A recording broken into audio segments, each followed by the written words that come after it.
Voice audible ആണോ? ഇന്നലെ എടുത്ത പോർഷൻസ് ഒന്ന് ഓവർവ്യൂ എടുത്തിട്ട് പോവാം, കാരണം 2 മിനിറ്റ് കൂടെ ഉണ്ടല്ലോ. ഞാൻ ഇന്നലെ പറഞ്ഞത് ഡൊമൈന് എത്ര പാർട്ട് ഉണ്ടെന്നാ പറഞ്ഞത്? 4 പാർട്ട്. പാർട്ട് ഏതാ?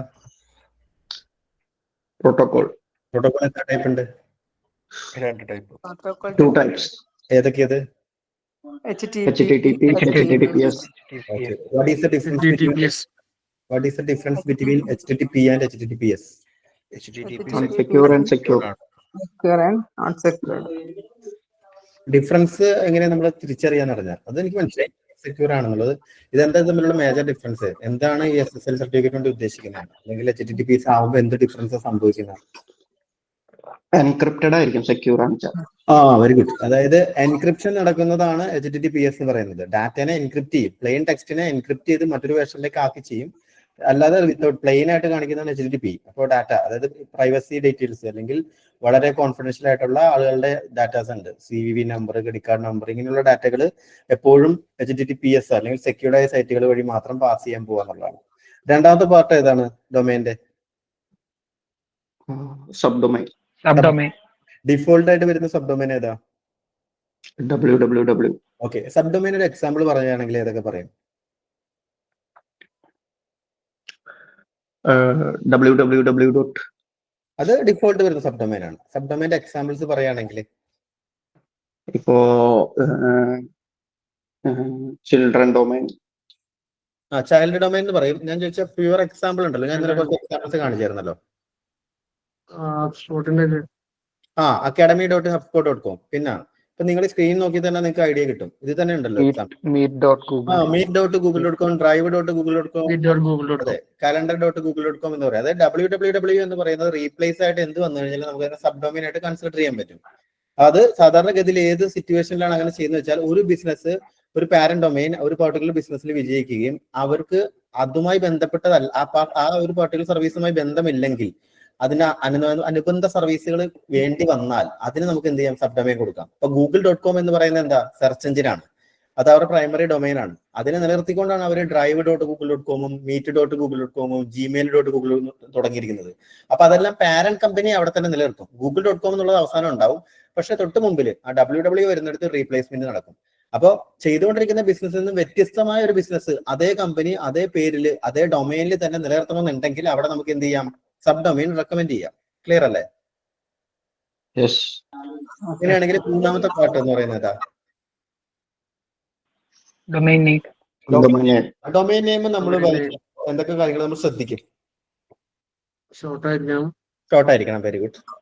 1, 2, 3 ലെറ്ററുകൾ പരമാവധി ഒഴിവാക്കുക. ബോസ് ഉണ്ടെങ്കിൽ അവോയ്ഡ് ചെയ്യാം, കൺസെപ്റ്റ് ഓറിയന്റഡ് അല്ലാത്ത. ഓക്കെ, പിന്നെ Relevant ആയിരിക്കണം. എന്തായിരിക്കണം? മെമ്മറബിൾ ആയിരിക്കണം. ഓക്കെ, പിന്നെ ഡബിൾ സ്പെല്ലിംഗ് വരുന്നതൊക്കെ ഡബിൾ ലെറ്റേഴ്സ് എന്ന് പറയുമ്പോൾ കൺസെപ്റ്റ് ലോജിക്കലി കറക്റ്റ് അല്ലാത്ത ഡബിൾ ലെറ്റേഴ്സ് ഉണ്ടെങ്കിൽ ഒഴിവാക്കാൻ പറഞ്ഞു. ഇന്നലെ ഞാൻ ചില എക്സാമ്പിൾസ് കാണിച്ചു. ഓക്കെ, പിന്നെ ഹൈഫൺസ് ഒഴിവാക്കുന്നത് ചീപ്പ് ഡൊമൈനുകളാണ്. മാക്സിമം അത് ഒഴിവാക്കുന്നതായിരിക്കും നല്ലത്. പിന്നെ മിസ്പെല്ലിംഗ് വരുന്ന ടൈപ്പ്, ഓർത്ത പെട്ടെന്ന് പറഞ്ഞാൽ മനസ്സിലാകാത്ത കട്ടിയുള്ള വേർഡുകൾ ഉപയോഗിക്കുന്നതൊക്കെ ഡൊമൈൻസ് ഒക്കെ ഒഴിവാക്കുന്നതായിരിക്കും ബെറ്റർ. പിന്നെ ബിസിനസിനോട് ചേർന്ന നെയിം കിട്ടാന്ന് വെച്ചാൽ അതെ, വെരി ഗുഡ്. അതെ, ഡിസ്ക്രിപ്റ്റീവ് ഓർ ബ്രാൻഡബിൾ. നമ്മുടെ ബ്രാൻഡിന്റെ കൂടെ നമ്മുടെ പ്രധാനപ്പെട്ട സർവീസുകളുടെ EA tours, so many tours, Jito ജസ്ഫെസിയോ, അതിനല്ല ഞാൻ പറഞ്ഞ നമ്മുടെ പ്രധാനപ്പെട്ട സർവീസ് ചേർക്കാൻ പറ്റുന്ന സ്ഥലങ്ങളിലെല്ലാം ചേർക്കുകയാണെങ്കിൽ ആ ഡൊമൈനിൽ തന്നെ ഐഡന്റിഫൈ ചെയ്യാൻ പറ്റും അവരുടെ സർവീസ് എന്താണെന്നുള്ളത്. അതും SEOക്ക് ഗുണമാകാറുണ്ട്. പിന്നെ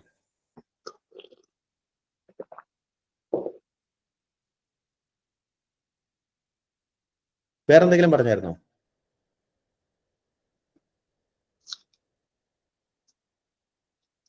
ഓക്കെ, നമുക്കൊരു കാര്യം, ഡൊമൈൻ ഇപ്പൊ സ്ക്രീൻ നിങ്ങൾക്ക് കാണാൻ പറ്റുന്നുണ്ടോ നോക്കിയേ? ഓക്കെ, അപ്പൊ ഇത് നിങ്ങൾ ചിന്തിക്കുന്നത് ഇപ്പൊ ഈ പറഞ്ഞ നമ്പർ ഇല്ല, ഹൈഫൺ ഇല്ല, ഷോർട്ട് ആണ്, മെമ്മറബിൾ ആണ് എന്നൊക്കെ നോക്കിക്കഴിഞ്ഞാലും ആ പേര് നമ്മൾ എടുക്കുന്നതിന് മുമ്പ് ആ പേര് ചുമ്മാ എന്ത് ചെയ്യണം? ഒന്ന് ഗൂഗിൾ ചെയ്ത് നോക്കണം. ഇപ്പൊ ഇതാണ് പേരെന്ന് വിചാരിക്കുക, പ്രയത്ന. ഇതാണെങ്കിൽ നമ്മൾ ചുമ്മാ ഒന്ന് ഗൂഗിൾ ചെയ്യുക, PRAYAT തന്നെ. ഇതടിക്കുമ്പോൾ നിങ്ങൾക്ക് കാണാൻ പറ്റുന്നത് 2 ലോക്കൽ ലിസ്റ്റ് കാണുന്നുണ്ട്. പ്രയത്ന.co.in ഉണ്ട്, .net ഉണ്ട്, പ്രയത്ന വേൾഡ് ഉണ്ട്. പ്രയത്നയുടെ പേര് ഒരു ഇൻസ്റ്റാഗ്രാം അക്കൗണ്ട് 6300 ഫോളോവേഴ്സ് ഉള്ള. വിക്കിപീഡിയയിൽ ഒരു പ്രയത്നെ കുറിച്ച് പറയുന്നുണ്ട്. പ്ലേ സ്റ്റോറിൽ ഒരു ആപ്പ് ഉണ്ട്. പിന്നെ പ്രയറിറ്റിയുടെ പേരിൽ എന്തൊരു ഡെഫിനേഷൻ നടക്കുന്നത്, അത് ഒരു കാര്യം. അപ്പൊ ഫസ്റ്റ് പേജ് തീർന്നു. സെക്കൻഡ് പേജിൽ പോയാൽ ലിങ്ക്ഡിനിൽ ഒരു അക്കൗണ്ട് കാണിക്കുന്നുണ്ട്, യൂട്യൂബിൽ ഒരു അക്കൗണ്ട് കാണിക്കുന്നുണ്ട്, പ്രയത്ന കൗൺസിലിംഗ് ഉണ്ട്. നോക്കിയേ, പ്രയത്ന ഫൗണ്ടേഷൻ ഉണ്ട്. ഇവിടെ നിങ്ങൾക്ക് മനസ്സിലാവുന്ന കാര്യം എന്താ, ഈ ഡൊമൈൻ നമുക്കൊരു കസ്റ്റമർക്ക് റെക്കമെൻഡ് ചെയ്യാൻ പറ്റുമോ? പറ്റില്ല. ഇല്ല. കാരണം ഒരുപാട് ഇഷ്യൂസ് ഉണ്ട്. ഒന്നെന്ന് പറയുന്നത്, ഒരാളെ ഒരു പേരെടുത്ത് കഴിഞ്ഞാൽ അത് ഒരു രാജ്യത്ത് തന്നെ ആണെങ്കിൽ അതേ പേര് തന്നെ ഒരുപാട് വരുമ്പോൾ ഒന്ന് സംഭവിക്കുന്ന ബ്രാൻഡ് സ്പ്ലിറ്റ് ആയി പോകും. ഇപ്പോൾ ചിലപ്പോൾ പ്രയത്നം, ഇപ്പൊ നിങ്ങൾ ജോലി ചെയ്യാൻ പോവാണ്, കൊച്ചിയിലെ പ്രയത്നമാണ്, പ്രയത്നം നിങ്ങൾ അടിക്കുമ്പോൾ ചിലപ്പോൾ വരുന്ന ബാംഗ്ലൂരിലായിരിക്കാം. ഒന്ന് അങ്ങനത്തെ ചില ഇഷ്യൂസ് ഉണ്ട്, കൺഫ്യൂഷൻസ് വരും. കസ്റ്റമറെ സംബന്ധിച്ചോളം ചിലപ്പോൾ ഒരു കസ്റ്റമർ ചിലപ്പോൾ വിളിച്ച് അന്വേഷിക്കുന്നത് ഇത് ബാംഗ്ലൂരായിരിക്കും, ബാംഗ്ലൂരിലുള്ളവർ അത് കൊച്ചിയിലാന്ന് പറയും. അവിടെ നമുക്ക് ലീഡ് ലോസ് ആകാനുള്ള പോസിബിലിറ്റീസ് ഉണ്ട്. ഇതിനൊക്കെ ഉപരിയായിട്ട് ഒരേ കാറ്റഗറിയിലാണെങ്കിൽ, ഇപ്പൊ പ്രയത്നം എന്ന് പറയുന്നത് ഒരു എഡ്യൂക്കേഷൻ ആണ്, വേറെ സ്ഥലത്തും എഡ്യൂക്കേഷൻ ആണ്, അവർ ട്രേഡ് മാർക്ക് ചെയ്തിട്ടുണ്ടെങ്കിൽ അവര് ലീഗൽ നോട്ടീസ് അയച്ചാൽ ആർക്കാണോ രജിസ്റ്റേർഡ് കിട്ടിയിരിക്കുന്നത്, നിങ്ങൾ ബ്രാൻഡ് നെയിമിന്റെ ഒക്കെ പുറത്ത് കണ്ടിട്ടുണ്ടാവും 6 എഴുതി വട്ടം വരച്ചിട്ടിരിക്കുന്നത്, അതിനർത്ഥം ആ ബ്രാൻഡ്, ആ ട്രേഡ് മാർക്ക് അവർ എടുത്തു വെച്ചിരിക്കുകയാണ്. ആ പേരിൽ ഇനി ഒരാൾക്കും ആ കാറ്റഗറിയിൽ രജിസ്റ്റർ ചെയ്യാൻ പറ്റില്ല. അപ്പൊ അങ്ങനെ ഉണ്ടെങ്കിൽ ആ കമ്പനി ഇവർക്ക് അടിച്ചു കഴിഞ്ഞാൽ നമുക്ക് ഡാറ്റ, നമ്മൾ അതിന് നഷ്ടപരിഹാരം കൊടുക്കേണ്ടി വരും ബ്രാൻഡ് ഉപയോഗിച്ചതിന്. അപ്പൊ കോപ്പിറൈറ്റ് വയലേഷൻസ് ഉണ്ട്, കൺഫ്യൂഷൻസ് ഉണ്ടാക്കാം, നമുക്ക് ലീഡ് ലോസ് ഉണ്ടാക്കാം, യൂണിഫോമിറ്റി ഉണ്ടാകില്ല. ഒരു പേരടിക്കുമ്പോൾ ഒരുപാട് പേര് വരും, നമ്മളെ ഏതാണെന്ന് തിരിച്ചറിയാൻ വേണ്ടി വരും. അപ്പൊ ഇത്രയധികം കോൺഫ്ലിക്റ്റ്. അജോജോ എന്തെങ്കിലും പറഞ്ഞോ? അല്ല, റാങ്കിൽ അതുപോലെ SEO ചെയ്യുമ്പോൾ ലിസ്റ്റ് ചെയ്യാൻ വേണ്ടി ഭയങ്കര ബുദ്ധിമുട്ടായിരുന്നു. ലിസ്റ്റ് ചെയ്യുന്ന സമയത്ത് സ്വാഭാവികമായിട്ടും ഇത്രയും കോപ്പിറൈറ്റ്, അതായത് യുണീക്ക് അല്ലെങ്കിൽ തന്നെ കുറെ കോൺഫ്ലിക്റ്റുകൾ വരും. അപ്പോ ബിഗ് ബ്രാൻഡുകളോട് സാമ്യമുള്ള പേരുകൾ എടുക്കുന്ന ആൾക്കാരുണ്ട്, അവരും പെട്ടുപോകും. കാരണം ആ ബിഗ് ബ്രാൻഡ് ആയിരിക്കും 10 റിസൾട്ടിലും വരിക. ഭയങ്കര ഈക്വലി സിമിലർ ആയ സാധനം എടുക്കുക, അല്ലെങ്കിൽ ഒരുപാട് പേരോ എടുത്തിട്ടുള്ള ഒരു പേര് തന്നെ എടുക്കുക, ഒരു രാജ്യത്ത് തന്നെ ഒരുപാട് കമ്പനികൾ പല സ്ഥലത്തുള്ളത് എടുക്കാണ്ടിരിക്കുക. ട്രേഡ് മാർക്ക് ഇഷ്യൂസ് ഒരു വലിയ പ്രശ്നമാണ്. അപ്പൊ അതുകൊണ്ട് ഇതും ചെക്ക് ചെയ്യുക. ഇങ്ങനെ ചെക്ക് ചെയ്തിട്ട്, ഇപ്പോ ഉദാഹരണത്തിന് ഒരു പേര് UK രജിസ്റ്റർ ചെയ്യപ്പെട്ടിട്ടുണ്ട്, അത് വലിയ പ്രശ്നമല്ല. പക്ഷെ ഒന്നിലധികം തവണ ഒരുപാട് സ്ഥലങ്ങൾ വന്നിട്ടുണ്ടെങ്കിൽ, ഒരേ രാജ്യത്ത് വന്നിട്ടുണ്ടെങ്കിൽ ഒഴിവാക്കുന്നതാണ് നല്ലത്. ഇതിപ്പോ ഒരു രാജ്യത്ത് ഒരുപാട് കമ്പനികൾ വന്നിട്ടുണ്ട് ഒരേ പേര് തന്നെ. അപ്പൊ അങ്ങനെയൊക്കെ വരുന്നവര് നമുക്ക് ചൂണ്ടിക്കാണിക്കാം, എടുക്കാൻ പാടില്ല എന്നൊന്നും പറയില്ല, പക്ഷെ നമുക്ക് ആ തെറ്റുകൾ ചൂണ്ടിക്കാണിക്കാം. അപ്പൊ ഇതും ഡൊമൈൻ ബൈ ചെയ്യുമ്പോൾ ശ്രദ്ധിക്കേണ്ട പ്രാക്ടീസിൽ വരുന്നതാണ്. ക്ലിയർ ആയോ? ഇനിയുള്ളത് TLDs ആണ്. TLD അല്ലെങ്കിൽ എക്സ്റ്റൻഷൻ. ഇതിന് ഇന്നലെ എക്സാമ്പിൾസ് പറഞ്ഞായിരുന്നു. എന്തൊക്കെ എക്സാമ്പിൾസ് പറയുന്നത്? കൺട്രി വൈസ് TLDs ഉണ്ട്. കൺട്രി വൈസ് TLD എന്ന് പറയുമ്പോൾ ഒരു എക്സാമ്പിൾ പറഞ്ഞതാ, .in അല്ലെങ്കിൽ .sa, .ae, .co.uk. TLD കേൾക്കുമ്പോൾ തന്നെ നമുക്ക് മനസ്സിലാവും ഏത് രാജ്യത്തിനെ റെപ്രസെന്റേറ്റ് ചെയ്യുന്നുള്ളത്. അല്ലെങ്കിൽ ജനറൽ TLDs ഉണ്ട്, .org, .com, .biz എന്നൊക്കെ പറയുന്ന ജനറൽ ആയിട്ടുള്ള TLDs ഉണ്ട്. അത് TLD നമുക്ക് നമ്മുടെ ഒരു ചോയ്സ് ആണ്, ആ ബിസിനസിന്റെ സ്വഭാവമായിട്ട് ഏറ്റവും മാച്ച് ചെയ്യുന്ന എടുക്കുകയാണെങ്കിൽ അത്രയും നല്ലത്. അതല്ല, ഇനി ഒരു റിസ്ക് കൊടുക്കാൻ റെഡി അല്ലെങ്കിൽ .com എടുക്കുക. എല്ലാത്തരം ബിസിനസ്സുകൾക്കും മാച്ച് ആവുന്ന ഒന്നാണ് ഈ .com എന്ന് പറയുന്നത്. പിന്നെ അവർ NGO അല്ലെങ്കിൽ ചാരിറ്റി ഒക്കെ ആണെങ്കിൽ .org ആയിരിക്കും കുറച്ചുകൂടെ ബെറ്റർ. അപ്പൊ അതൊക്കെ ചോയ്സ് ആണ്. പക്ഷെ നമുക്ക് ഏറ്റവും നല്ലത് ഒരു പ്രത്യേക രാജ്യത്തിനകത്താണ് ബിസിനസ് നടക്കുന്ന, ആ രാജ്യത്തിനകത്തേക്കുള്ള കസ്റ്റമറെ മാത്രമേ ഫോക്കസ് ചെയ്യുന്നുള്ളൂ.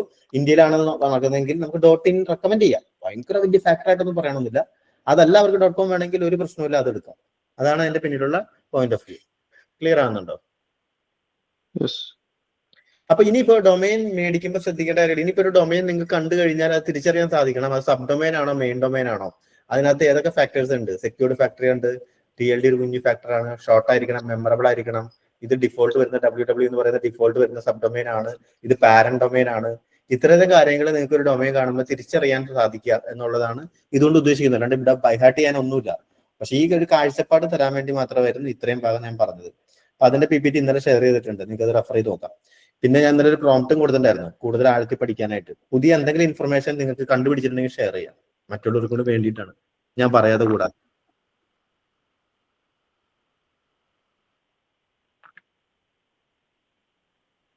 ആരും കണ്ടുപിടിച്ചില്ലേ?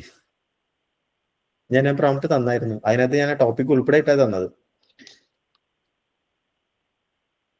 സ്ട്രേഞ്ച്. കാരണം ഞാനിപ്പോ ആലോചിക്കുന്നത്, സൗകര്യങ്ങൾ നമുക്ക് കൂടി വരുമ്പോ നമ്മൾ ഗ്യാദർ ചെയ്യാനുള്ള മടി കാണിച്ചു. എന്തോ TLS എന്ന് പറയുമ്പോൾ ഇതിന്റെ തന്നെയാണോ? SSLന്റെ SSL തന്നെ വേറൊരു ഫോമിൽ പറയുന്നത്. ശരിക്കും അതിന്റെ പിന്നിൽ ഇപ്പൊ പ്രവർത്തിക്കുന്ന TLS. പണ്ടാണ് SSL എന്ന് പറഞ്ഞ ടേം വരുന്നത്, TLS എന്നാണ് ഇപ്പൊ പറയുന്നത്. പക്ഷെ ആളുകൾ പറഞ്ഞും പരിചയിച്ചു വിടുന്നതുകൊണ്ട് ആ ഫോമിൽ വർക്ക് ചെയ്യുന്ന മാത്രമേ ഉള്ളൂ. TSL ശരിക്കും ചെയ്യുന്നത് ഈ പറഞ്ഞ എൻക്രിപ്ഷൻ തന്നെയാണ്. ടെക്നോളജി ചേഞ്ച് നടന്നിട്ടുണ്ട്, പക്ഷെ ആരും മാറ്റിയിട്ടില്ല. അപ്പൊ അങ്ങനെ തന്നെ വരുന്നുള്ളൂ. രണ്ടിന്റെ പ്രവർത്തനം ഒന്ന് തന്നെ. Very good. Yes correct. അതൊരു പോയിന്റാ. പിന്നെ വേറെന്തെങ്കിലും? ചാറ്റിലെങ്കിലും നിങ്ങൾക്ക് ഇടാം.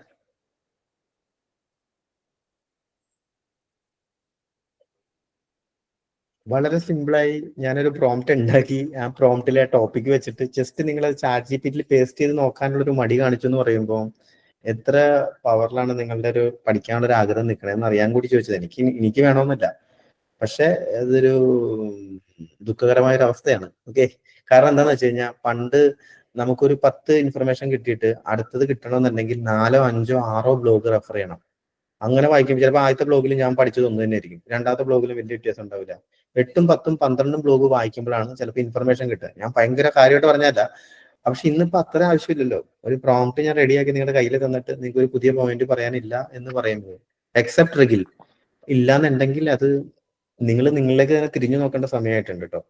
അപ്പൊ ഏത് കോഴ്സും നിങ്ങൾക്ക് ലോകത്തുള്ള പഠിക്കാം, സിമ്പിൾ ആണെന്ന് വെച്ചിട്ടുണ്ട്. പക്ഷെ പഠിക്കുക എന്നുള്ളതിനകത്ത് സെൽഫ് ലേണിംഗ് വളരെയധികം ഇമ്പോർട്ടൻ്റ് ആണ്. എല്ലാം പഠിപ്പിച്ച് തന്നെ നിങ്ങളുടെ ബ്രെയിനിലേക്ക് ഞാൻ തരണമെങ്കിൽ ഞാൻ ചെയ്തുതരാം, പ്രശ്നമില്ല. പക്ഷെ അപ്പോൾ ഞാൻ എത്രയും വളർന്ന അതിനപ്പുറത്തേക്ക് ഒരു വളർച്ച ഉണ്ടായില്ല എന്ന് മാത്രമേ. സോ വീണ്ടും ഞാൻ റിക്വസ്റ്റ് ചെയ്യുന്നു, പഠിച്ച കാര്യങ്ങൾ റീചെക്ക് ചെയ്യുക, ക്വാളിറ്റി കൂട്ടാവുന്ന ക്വാളിറ്റി ഉള്ള സ്റ്റുഡൻസ് ആയിക്കൊണ്ടിരിക്കുക. റീലും എല്ലാം കണ്ടോ, റീലും സിനിമയും പരിപാടിയും വെബ് സീരീസും എല്ലാം കണ്ടോ. പക്ഷെ നമ്മൾ പൈസ കൊടുത്തല്ലേ. 1 മണിക്കൂർ കഴിഞ്ഞിട്ട് ഒരു 15 മിനിറ്റ് 10 മിനിറ്റ് വേണ്ട 5 മിനിറ്റ് നിങ്ങൾക്ക് ഇത് മതിയാക്കുമല്ലോ. അപ്പൊ അതിനുള്ള ക്ഷമ കാണിക്കണം പ്ലീസ്. ഓക്കെ, ഇനി നമുക്കൊരു കാര്യം ചെയ്യാം. ഇന്നലെ ഞാൻ പറഞ്ഞ ഒരു ഡൊമൈൻ വേണം അല്ലെങ്കിൽ ഒരു വെബ്സൈറ്റ് ഉണ്ടാകണമെങ്കിൽ 3 ഫാക്ടേഴ്സ് വേണം. ഏതൊക്കെയത്? ഹോസ്റ്റിംഗ് വേണം, ആദ്യം ഡൊമൈൻ, പിന്നെ ഡൊമൈൻ ഹോസ്റ്റിംഗ്, ഹോസ്റ്റ് ചെയ്യാനുള്ള ഒരു പ്ലാറ്റ്ഫോം വേണം. ശരി, പിന്നെ ഡൊമൈൻ വേണം, ഹോസ്റ്റിംഗ് വേണം, പിന്നെ ഏതാണോ ബിസിനസ് അതിന്റെ കണ്ടന്റുകളും കാര്യങ്ങളൊക്കെ വേണം. ഒരു കാര്യം സ്ക്രിപ്റ്റ് വേണം. എന്ന് വെച്ചാൽ ശരിക്കും പറഞ്ഞു കഴിഞ്ഞാൽ ഇപ്പൊ നിങ്ങൾ പ്യുവർ എക്സാമ്പിൾ അല്ല, നിങ്ങളുടെ മൊബൈൽ എടുത്തു കഴിഞ്ഞാൽ അതിനകത്തൊരു സ്റ്റോറേജ് ഉണ്ടാവും അല്ലെ. ആ മൊബൈലിന്റെ സ്റ്റോറേജ് അല്ലെങ്കിൽ മൊബൈലിന്റെ പേരിന് ചുമ്മാ ഡൊമൈൻ നെയിം എന്ന് വെച്ചോ. ആ സ്റ്റോറേജ് എന്ന് പറയുന്നത് ചിലപ്പോൾ നിങ്ങൾ 128 GB 256 GB എന്നൊക്കെ പറയും. ആ GBക്കകത്താണ് എന്തിരിക്കുന്ന, നിങ്ങളുടെ ഫോണിന്റെ OS ഇരിക്കുന്നത്. അത് ആൻഡ്രോയിഡ് ആവാം, iOS ആവാം, വിൻഡോസ് ആവാം. അതേപോലെ തന്നെയാണ് ഡൊമൈൻ എന്ന് പറയുന്ന ഒരു പേരാണ്. അതിന്റെ സ്റ്റോറേജ് സൂക്ഷിച്ചിരിക്കുന്നതിന് സ്റ്റോറേജ് സെർവർ എന്ന് പറയും. അതിനകത്തൊരു സ്ക്രിപ്റ്റ് ഉണ്ടാവും. ആ സ്ക്രിപ്റ്റിനെ വേർഡ്പ്രസ് എന്ന് പറയാം, ചിലർ വിക്സ് ഉപയോഗിക്കാം, പൈത്തൺ ഉപയോഗിക്കാം, PHP ഉപയോഗിക്കാം. ഓരോ ഡെവലപ്പറും ഏത് തരം കോഡിലാണോ സ്കിൽഡ് ആയിരിക്കുന്നത് അവർ ആ കോഡ് ഉപയോഗിച്ച് വെബ്സൈറ്റ് ഉണ്ടാക്കി എവിടെ കൊണ്ടിടും, സെർവറിനകത്ത് കൊണ്ടിടും. സെർവർ എന്ന് പറയുന്നത് എന്താ, വെബ്സൈറ്റിന്റെ സോഫ്റ്റ്വെയർ അല്ലെങ്കിൽ സ്ക്രിപ്റ്റ് കൂടെ ഇൻസ്റ്റാൾ ചെയ്യാൻ വേണ്ടിയിട്ടാണ്. നിങ്ങളുടെ മൊബൈലിന്റെ സ്റ്റോറേജിൽ ഒരു നല്ലൊരു പോർഷൻ എടുത്തിരിക്കുന്നത് OS ആയിരിക്കും. അത് കഴിഞ്ഞിട്ടുള്ള സ്ഥലമാണ് നിങ്ങൾക്ക് തരുള്ളൂ. അതേപോലെ സ്ക്രിപ്റ്റ് ഉണ്ട്, ആ സ്ക്രിപ്റ്റ്. അപ്പൊ ഡൊമൈൻ വേണം, ഹോസ്റ്റിംഗ് വേണം, സ്ക്രിപ്റ്റ് വേണം. സ്ക്രിപ്റ്റിനകത്താണ് എല്ലാം വരുന്നത്. ആ വെബ്സൈറ്റിന്റെ കണ്ടന്റ്, ഇമേജ്, വീഡിയോസ്, അതിന്റെ ട്രാൻസിഷൻസ്, അതിന്റെ മൂവ്മെന്റ്, ക്ലിക്ക് ചെയ്യുമ്പോൾ ഫംഗ്ഷൻ ചെയ്യുന്നത് എല്ലാം സ്ക്രിപ്റ്റിനകത്ത് വരുന്നത്. അപ്പൊ അതൊരു സോഫ്റ്റ്വെയർ സ്ക്രിപ്റ്റ് ആയിരിക്കും. അത് ഏത് കോഡും ആവാം. ഓക്കെ, ഈ 3 കാര്യങ്ങളാണ് ഒരു വെബ്സൈറ്റിന് മെയിൻ ആയിട്ട് വേണ്ടത്. ഞാൻ ഇവിടെ കാണിച്ചിരിക്കുന്ന ഡൊമൈൻ, ഹോസ്റ്റിംഗ്, സ്ക്രിപ്റ്റ്. ഹോസ്റ്റിംഗ് നമുക്ക് വേറെ വേണമെങ്കിൽ സെർവർ എന്ന് വേണമെങ്കിൽ പറയാം. സെർവർ കിട്ടിയോ? ക്ലിയർ ആയോ? യെസ്. ഇനി നമ്മൾ മനസ്സിലാക്കേണ്ടത്, ഇപ്പൊ ഡൊമൈൻ നമ്മൾ മേടിച്ചിട്ടില്ല. നമ്മളിപ്പോ ഡൊമൈൻ മേടിക്കുമ്പോൾ ശ്രദ്ധിക്കേണ്ട കാര്യങ്ങളെ കുറിച്ചൊരു ധാരണയുണ്ട്. ക്ലാസ് ആയുള്ള 1 മണിക്കൂർ എടുത്തോളൂ. ഇനി നിങ്ങൾക്ക് ഇത് മനസ്സിലൂടെ പോകാൻ ഏകദേശം 10 മിനിറ്റ് മതി അല്ലെ. ഡൊമൈൻ ഹൈഫൺ ഉണ്ടോ, നമ്പർ ഉണ്ടോ, ചെറുതാണോ, ഷോർട്ടാണോ, ഡബിൾ ലെറ്റേഴ്സ് ഉണ്ടോ, കൺഫ്യൂസിംഗ് ഉണ്ടോ, ഗൂഗിളിൽ അടിച്ചു നോക്കിയിട്ട് ട്രേഡ് മാർക്ക് ഇഷ്യൂസ് ഉണ്ടോ, ഒരുപാട് പേര് എടുത്തിട്ടുണ്ടോ എന്നൊക്കെ നോക്കാൻ പെട്ടെന്ന് നടക്കും. അത്ര ഫാസ്റ്റ് ആയിട്ട് ബ്രെയിൻ റൺ ചെയ്യാൻ വേണ്ടിയിട്ടാണ് ഞാൻ പറഞ്ഞ വീണ്ടും പഠനം കഴിഞ്ഞ് വായിക്കാൻ പറയുന്നത്, വളരെ വേഗതയിൽ പറയാൻ വേണ്ടിയിട്ടാണ്. എനിവേ, നമ്മൾ ഇനി ഡൊമൈൻ വാങ്ങുന്ന സ്ഥലത്തിന് പറയുന്നത് എന്താ, ഡൊമൈൻ രജിസ്ട്രാർ എന്നാ പറയാം. ഡൊമൈൻ രജിസ്റ്റർ ചെയ്യാവുന്ന അർത്ഥത്തിലുള്ളൂ. നമുക്ക് സ്വന്തമാക്കാൻ പറ്റില്ല. നമുക്ക് 1 വർഷത്തേക്കോ 2 വർഷത്തേക്കോ 5 വർഷത്തേക്കോ 10 വർഷത്തേക്കോ വേണമെങ്കിൽ എന്ത് ചെയ്യാം, റിന്യൂ ചെയ്യാം. ഇപ്പൊ ഈ വർഷം ചെയ്ത് 10 വർഷം കഴിഞ്ഞാൽ അടുത്ത 2035 ആകുമ്പോൾ ചെയ്താൽ മതി. അപ്പൊ ഡൊമൈൻ രജിസ്ട്രാർ എന്ന് പറയും. ഡൊമൈൻ രജിസ്ട്രാർ ഇന്ത്യ എന്നടിച്ചാൽ മോസ്റ്റ് പോപ്പുലർ ആയിട്ടുള്ള എവിടെ നിന്നൊക്കെ നമുക്ക് ഡൊമൈൻ മേടിക്കാവോ അതെല്ലാം കാണിച്ചു തരും. ഓക്കെ, ആടാണ് registry, domain India, HostGator, GoDaddy, 1.com, Spaceship, ഇങ്ങനെ ബ്ലൂ ഹോസ്റ്റ്, ഇതെല്ലാം ഫസ്റ്റ് വരുന്ന മിക്ക റിസൾട്ടുകളും മോസ്റ്റ് പോപ്പുലർ ആയിട്ടുള്ള ഡൊമൈൻ രജിസ്ട്രാർ ആണ്. അപ്പൊ എവിടെ നിന്ന് വേണമെങ്കിലും നമുക്ക് എന്ത് ചെയ്യാം, ഒരു ഡൊമൈൻ മേടിക്കാം. ഇപ്പൊ നിങ്ങളൊരു ഡൊമൈൻ സോമൺ ടൂർസ് ഉണ്ടെന്ന് വിചാരിക്കാം. അതിനിപ്പോ നിങ്ങൾ ഗോഡാഡിൽ നോക്കുമ്പോൾ 1000 രൂപ കാണിച്ചാൽ ചിലപ്പോൾ നെയിം ജീപ്പിൽ ചിലപ്പോൾ 800 രൂപ ആയിരിക്കും. നിങ്ങൾ സാധാരണ സാധനങ്ങൾ ഫ്ലിപ്കാർട്ടിൽ നിന്ന്, ആമസോണിൽ നിന്നും, ജബോക്കിൽ കമ്പയർ ചെയ്യുമ്പോൾ ചെറിയ ഡിഫറൻസ് വരില്ലേ. അതേപോലെ തന്നെ ഡൊമൈനുകൾക്കും ചെറിയ വ്യത്യാസങ്ങളൊക്കെ ഉണ്ടാവും. അപ്പൊ എവിടെയാണ് ഏറ്റവും ബെസ്റ്റ് പ്രൈസ് കിട്ടുന്നത് അവിടെ നിന്ന് നിങ്ങൾക്ക് വാങ്ങാൻ പറ്റും. ഞാനിപ്പോ ഉദാഹരണത്തിന് ഒരു രജിസ്റ്റർ ആണ് ഗോഡാഡിയിൽ ക്ലിക്ക് ചെയ്തു. ഓക്കെ, ഇവിടെ വരുമ്പോൾ തന്നെ നിൽക്കണ്ട, ടൈപ്പ് ഡൊമൈൻ യു വാണ്ടെന്ന് പറയുന്നത്. നമുക്ക് വേണ്ടുന്ന ഡൊമൈൻ ഇവിടെ നിന്ന് തന്നെ ബൈ ചെയ്യാനുള്ള ഓപ്ഷൻസ് ഉണ്ട്. അപ്പൊ നമുക്ക് ഇപ്പൊ ഉദാഹരണത്തിന് ഒരു ഡൊമൈൻ മേടിക്കാം. ആ ഡൊമൈൻ ഇപ്പോ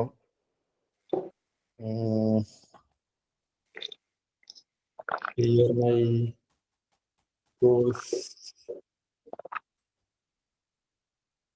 ഇതിപ്പോ മാർച്ച്, ഇത് ജൂൺ അല്ലേ, June.in എന്ന് പറഞ്ഞ് ഞാൻ ചുമ്മാ ഇതിനകത്ത് നിങ്ങൾ ഫാക്ടേഴ്സ് തപ്പരുത്. ഇത് എനിക്ക് ബാച്ച് ഐഡന്റിഫൈ ചെയ്യാൻ വേണ്ടിയിട്ടുള്ളതാണ്. അപ്പൊ നിങ്ങൾ ഷോർട്ട് ആണോ, നമ്പർ ഉണ്ടോ, കൺസെപ്റ്റോ അങ്ങനെ നോക്കരുത്. അക്കാഡമിക് പർപ്പസിന് വേണ്ടി മേടിക്കുന്നതാണ്. തിരിച്ചറിയാൻ വേണ്ടിയിട്ടാണ് ഇങ്ങനെ കൊടുക്കുന്നത്.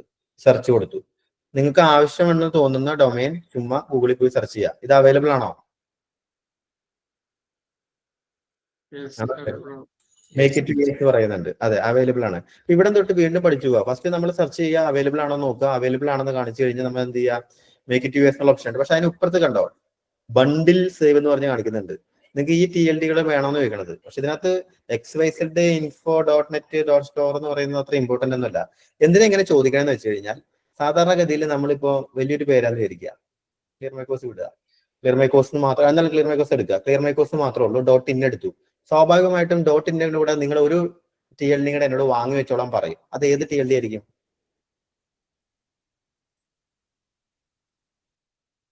ഏതായിരിക്കും? .com ആണോ? .com ആയിരിക്കും. മോസ്റ്റ് പ്രീമിയം ആയിട്ടും ഏറ്റവും കൂടുതൽ ആൾക്കാർ ഉപയോഗിക്കുന്നുണ്ട്. അപ്പൊ കസ്റ്റമർ ചോദിക്കാൻ 2 മേടിക്കണ, നമ്മൾ പറയും മോസ്റ്റ് പോപ്പുലർ ആണ്. അപ്പൊ അവർ ചോദിക്കാം പിന്നെ XYZ ഇൻഫോയും .net സ്റ്റോറും ഒക്കെ മേടിച്ചോന്ന് പറഞ്ഞാൽ നടക്കുമോ? ഒരുപാട് TLDs ഉണ്ട്. അപ്പൊ നമ്മൾ പറയും സാർ ഏറ്റവും പോപ്പുലർ ആയിട്ടുള്ള 1-2 TLD മേടിച്ചു വെക്കാം. ചിലപ്പോൾ വെബ്സൈറ്റ് ഉണ്ടാക്കുന്നതിനകത്തായിരിക്കും. പക്ഷെ ഈ ഡൊമൈൻ നമ്മൾ മേടിച്ചു വെക്കും, ആർക്കും കൊടുക്കില്ല ഈ .com. കാരണം വേറെ ഒരാൾ എടുത്ത് ഇതുപോലെ തന്നെ കോപ്പിറൈറ്റ് ഉണ്ടാക്കാനോ അല്ലെങ്കിൽ നമുക്ക് വരുന്ന ബ്രാൻഡിങ് മാറ്റാനൊക്കെ പറ്റും. ലീഗൽ നോട്ടീസ് ഒക്കെ അയക്കുന്നതൊക്കെ സെക്കൻഡറി കാര്യമോ. പക്ഷെ സെയിം പേരിൽ വേറെ ഒരാൾ ഡൊമൈൻ എടുത്താൽ രജിസ്റ്റർ ചെയ്യുന്നത് നമുക്ക് തടയാൻ ഓപ്ഷൻ ഇല്ല. അതിനകത്ത് ആ പേര് ഉപയോഗിക്കേണ്ടിരുന്നാൽ മതി. ഡൊമൈൻ്റെ കൂടെ ആ പേര് വന്നാൽ തെറ്റ് പറയാൻ പറ്റില്ല. അപ്പൊ അത് വിൽക്കാല്ല, പിന്നെ ഇവർക്ക് വിൽക്കാൻ പറ്റില്ല.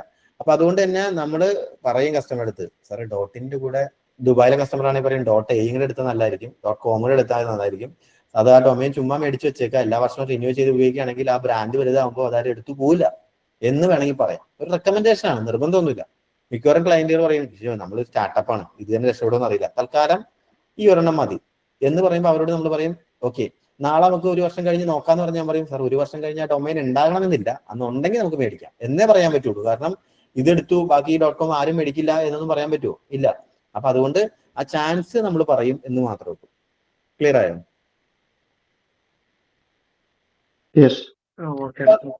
അപ്പൊ ഈ ആദ്യത്തെ ക്ലിയർ മൈ കോഴ്സ് June.in എടുത്തു, മേക്ക് ഇറ്റ് US കൊടുത്തു.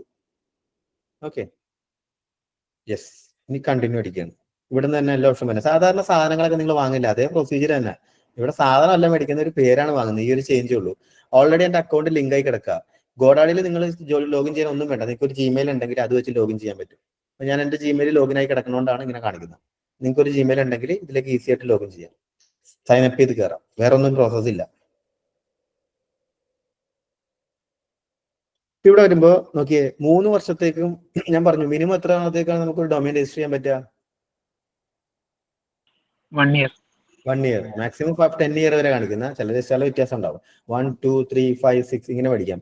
ലോങ് ടൈമിലേക്ക് വേണമെങ്കിൽ ചെയ്യാം. ചില കമ്പനിയൊക്കെ നല്ല ഫണ്ടിങ് ഉള്ള കമ്പനി ആയിരിക്കും, അവരുടെ ബിസിനസ്സിൽ അവർക്ക് നല്ല വിശ്വാസമായിരിക്കും, അത് വിജയിക്കും എന്നുള്ള ഉറപ്പുണ്ടാവും. ചിലപ്പോൾ ഫണ്ട് ഉള്ളവരായിരിക്കും. അപ്പൊ 10 വർഷത്തേക്കൊക്കെ നമുക്ക് പറയാം. ചിലർക്ക് ഒരു വിശ്വാസം ഉണ്ടാവില്ല, ഇത് ഇങ്ങനെ ആവുമെന്നൊന്നും അറിയാൻ പാടില്ല. അപ്പൊ അവർ 1 year ആയിട്ട് എടുക്കുക. 1 year എടുത്തപ്പോൾ 579 രൂപയാണ് കാണിക്കുന്നത്. ഇതല്ല കസ്റ്റമറോട് പറയുന്ന റേറ്റ്, അത് ഞാൻ പറഞ്ഞുതരാം. ഇതിലിപ്പോ 579 രൂപയായി. വേറെ ഒന്നും ഞാൻ ഓപ്ഷൻ എടുത്തില്ല. റെഡി ടു ചെക്ക് ഔട്ടിലോട്ട് പോവാം. അപ്പൊ ഇവിടെ ഓൾറെഡി നേരത്തെ പേയ്മെന്റ് നടത്തിയത് കൊണ്ട് ഇവിടെ ഇങ്ങനെ കാണിക്കുന്നുണ്ട്. അപ്പോൾ ബില്ലിംഗ് അഡ്രസ് ഒക്കെ ഓൾറെഡി ഞാൻ നേരത്തെ കൊടുത്തു വെച്ചു. അതല്ലാന്നുണ്ടെങ്കിൽ നിങ്ങൾ എന്ത് കൊടുക്കണം, ബില്ലിംഗ് അഡ്രസ് ഏത് ക്ലയന്റിന് വേണ്ടിയാണോ വാങ്ങുന്ന അവരുടെ അഡ്രസ്സും ഡീറ്റെയിൽസും കൊടുക്കുന്നതാണ് നല്ലത്. കാരണം ഈ ക്ലയന്റ് എല്ലാ കാലത്തും നമ്മുടെ കൂടെ ഉണ്ടാവും എന്ന് പറയാൻ പറ്റില്ല. അപ്പൊ അതുകൊണ്ട് നമ്മൾ ഏത് ക്ലയന്റിന് വേണ്ടിയാണോ വാങ്ങുന്ന അവരുടെ ഡീറ്റെയിൽസ് കൊടുക്കുന്നതാണ് നല്ലത്. ഞാൻ അത് ചെയ്തിട്ട് ഇപ്പോ പേയ്മെന്റ് ചെയ്യാൻ പോവാണ്. ഈ സമയത്ത് ജസ്റ്റ് ഞാൻ പ്രസന്റേഷൻ കട്ട് ചെയ്യാണ്. ഈ CVV നമ്പർ കൊടുക്കുന്നതുകൊണ്ട് മാത്രമാണ്. ഞാൻ വേറെ ഒന്നും ചെയ്യുന്നില്ല. ഇവിടെ CVV അടിച്ചു നോക്കുകയാണ്, ദെൻ റിവ്യൂ ചെയ്യുന്നു. ഇപ്പൊ 683 രൂപയായി. അതിന്റെ കൂടെ 579 രൂപയുടെ കൂടെ GST ചേർത്ത് 683 രൂപയായിട്ട് കണ്ടിന്യൂ പർച്ചേസ് അടിക്കുകയാണ്.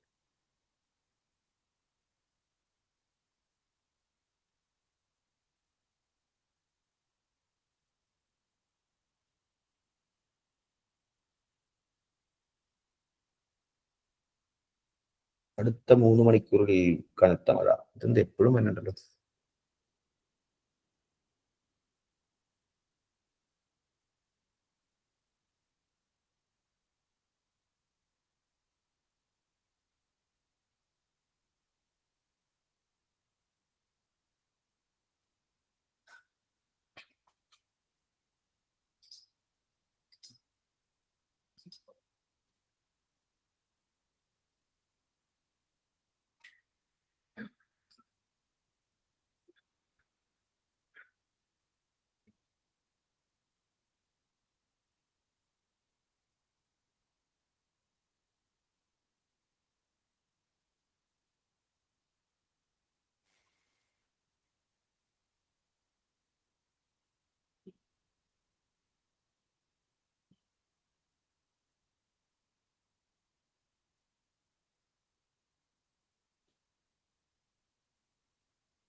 ഞാൻ പേയ്മെന്റ് ചെയ്യാനുണ്ട്, അതുകൊണ്ടാണ് ലേറ്റ് ആകുന്ന. കുറച്ച് സമയം എടുക്കുന്നുണ്ട് ഇവിടെ.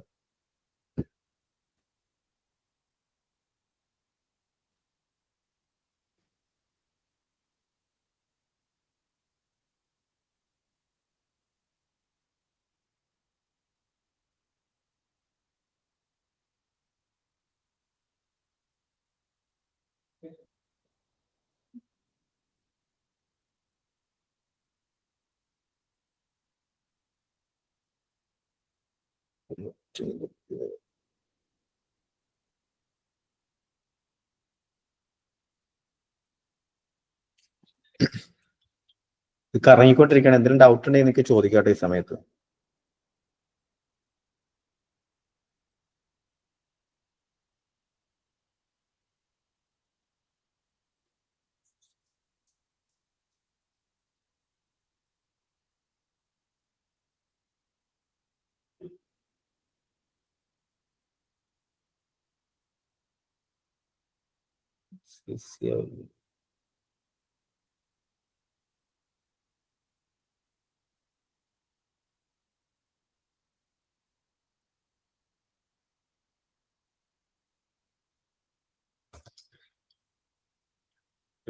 വരുന്നില്ല.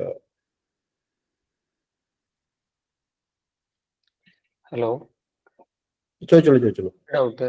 ഇന്നലെ പറഞ്ഞ പ്രോംപ്റ്റിലെ ഉം. അതിലൊരു സംഭവം കണ്ടത്, നമ്മുടെ ഡൊമൈൻ മേടിക്കുമ്പോൾ 2 to 5 years ഒക്കെ മേടിക്കുവാണെങ്കിൽ ഉം. May be help A little with Google ranking.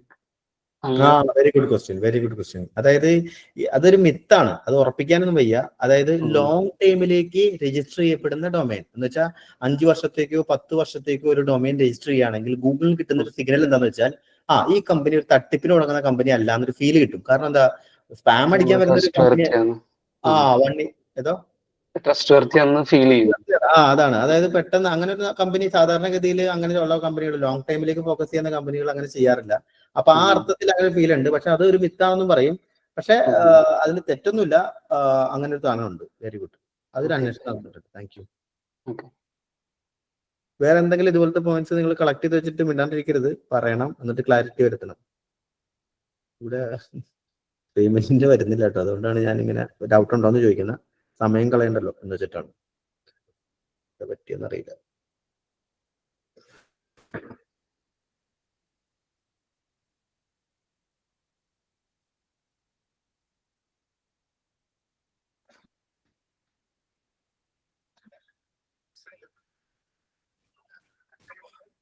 Photo cancel അടിച്ചു നോക്കാം.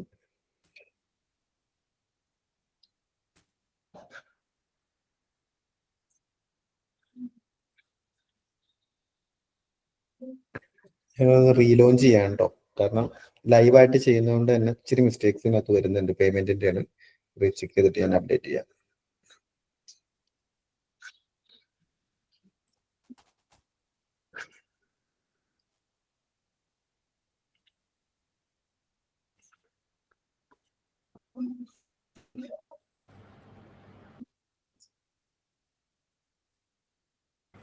സ്ക്രീൻ വിസിബിൾ അല്ലല്ലോ.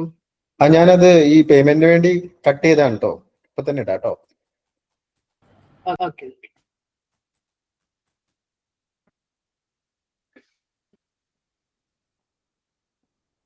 നേരത്തെ അതേ പ്രോസസ് ഞാൻ റിപ്പീറ്റ് ചെയ്യാണ്.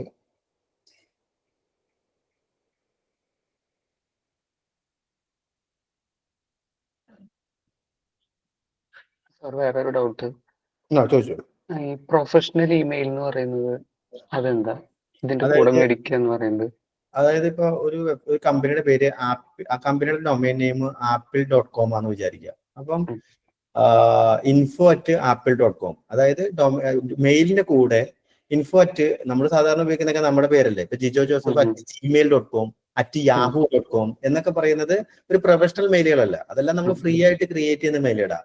കമ്പനി മെയിൽ ഐ ഡി എന്ന് പറയുമ്പോൾ കമ്പനിയുടെ ഇപ്പൊ godaddy.com ആണെങ്കിൽ info@godaddy.com. അപ്പൊ അവിടെ നിന്ന് മെയിൽ വരുമ്പോൾ നിങ്ങൾക്ക് അറിയാം, ഡയറക്റ്റ് കമ്പനിയുടെ സ്റ്റാഫാണ് മെയിൽ അയക്കുന്നത്. അങ്ങനെ നമ്മുടെ പേരിന്റെ കൂടെ ഇപ്പൊ jijo@ivcorporation.com എന്ന് പറഞ്ഞു കഴിഞ്ഞാൽ ഞാൻ ആ ഒരു വെബ്സൈറ്റിന്റെ അഡ്രസ് ആയിരിക്കും അവസാനം വരിക. അങ്ങനത്തെ മെയിലുകൾ എന്നാണ് അതിന് പറയാം.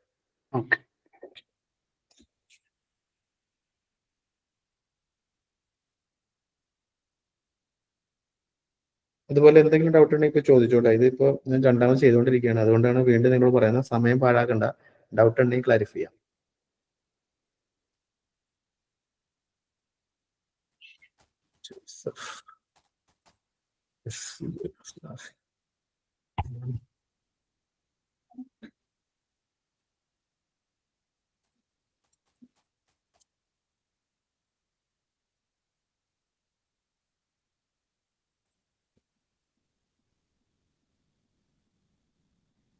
സാർ ഒരു ഡൗട്ടും കൂടി.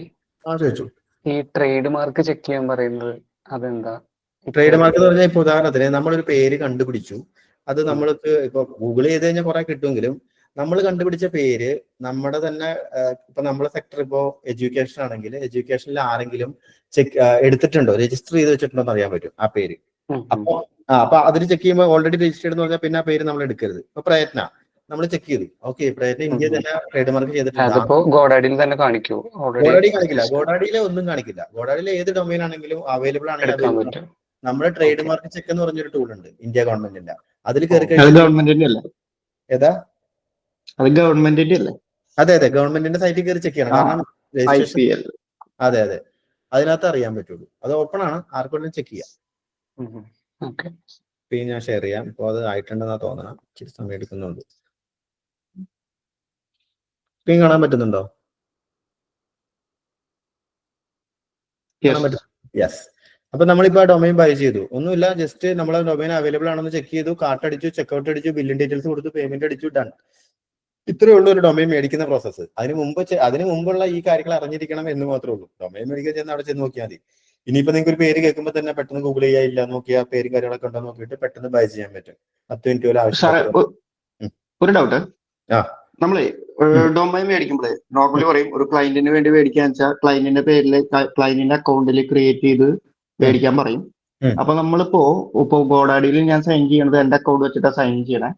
അപ്പൊ ഞാനൊരു പർച്ചേസ് ചെയ്യുമ്പോ ആ പ്രൊഡക്റ്റിന് ഓർഡർ അല്ലെങ്കിൽ അതിന്റെ ഓണർ ആരാന്ന് സെപ്പറേറ്റ് ആയിട്ട് കൊടുക്കണോ, അതോ ഓൾറെഡി ക്ലയന്റിന്റെ മെയിൽ മേടിച്ചിട്ട് നമ്മൾ ഗോഡാഡിയിൽ കയറി സൈൻ ഇൻ ചെയ്തിട്ട് വേണോ അത് മേടിക്കാൻ, അതോ പർച്ചേസ് ചെയ്യുന്ന ടൈമില് ഓണർഷിപ്പിന്റെ മെയിൽ ഐ ഡി നമുക്ക് കൊടുക്കാൻ പറ്റുമോ?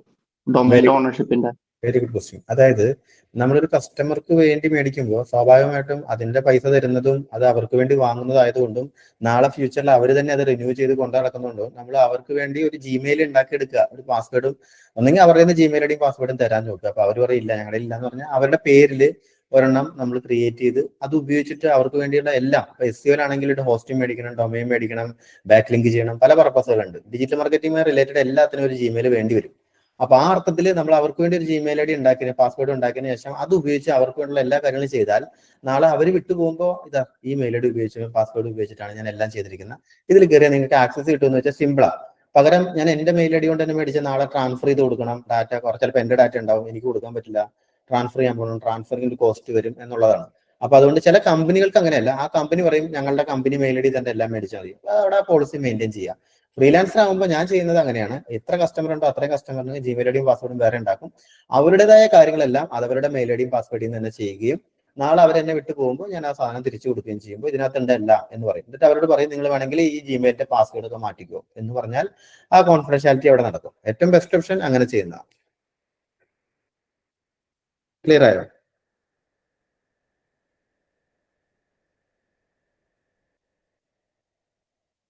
ക്ലിയർ ആയോ? ക്ലിയർ ആയി സാറേ. ഓക്കെ.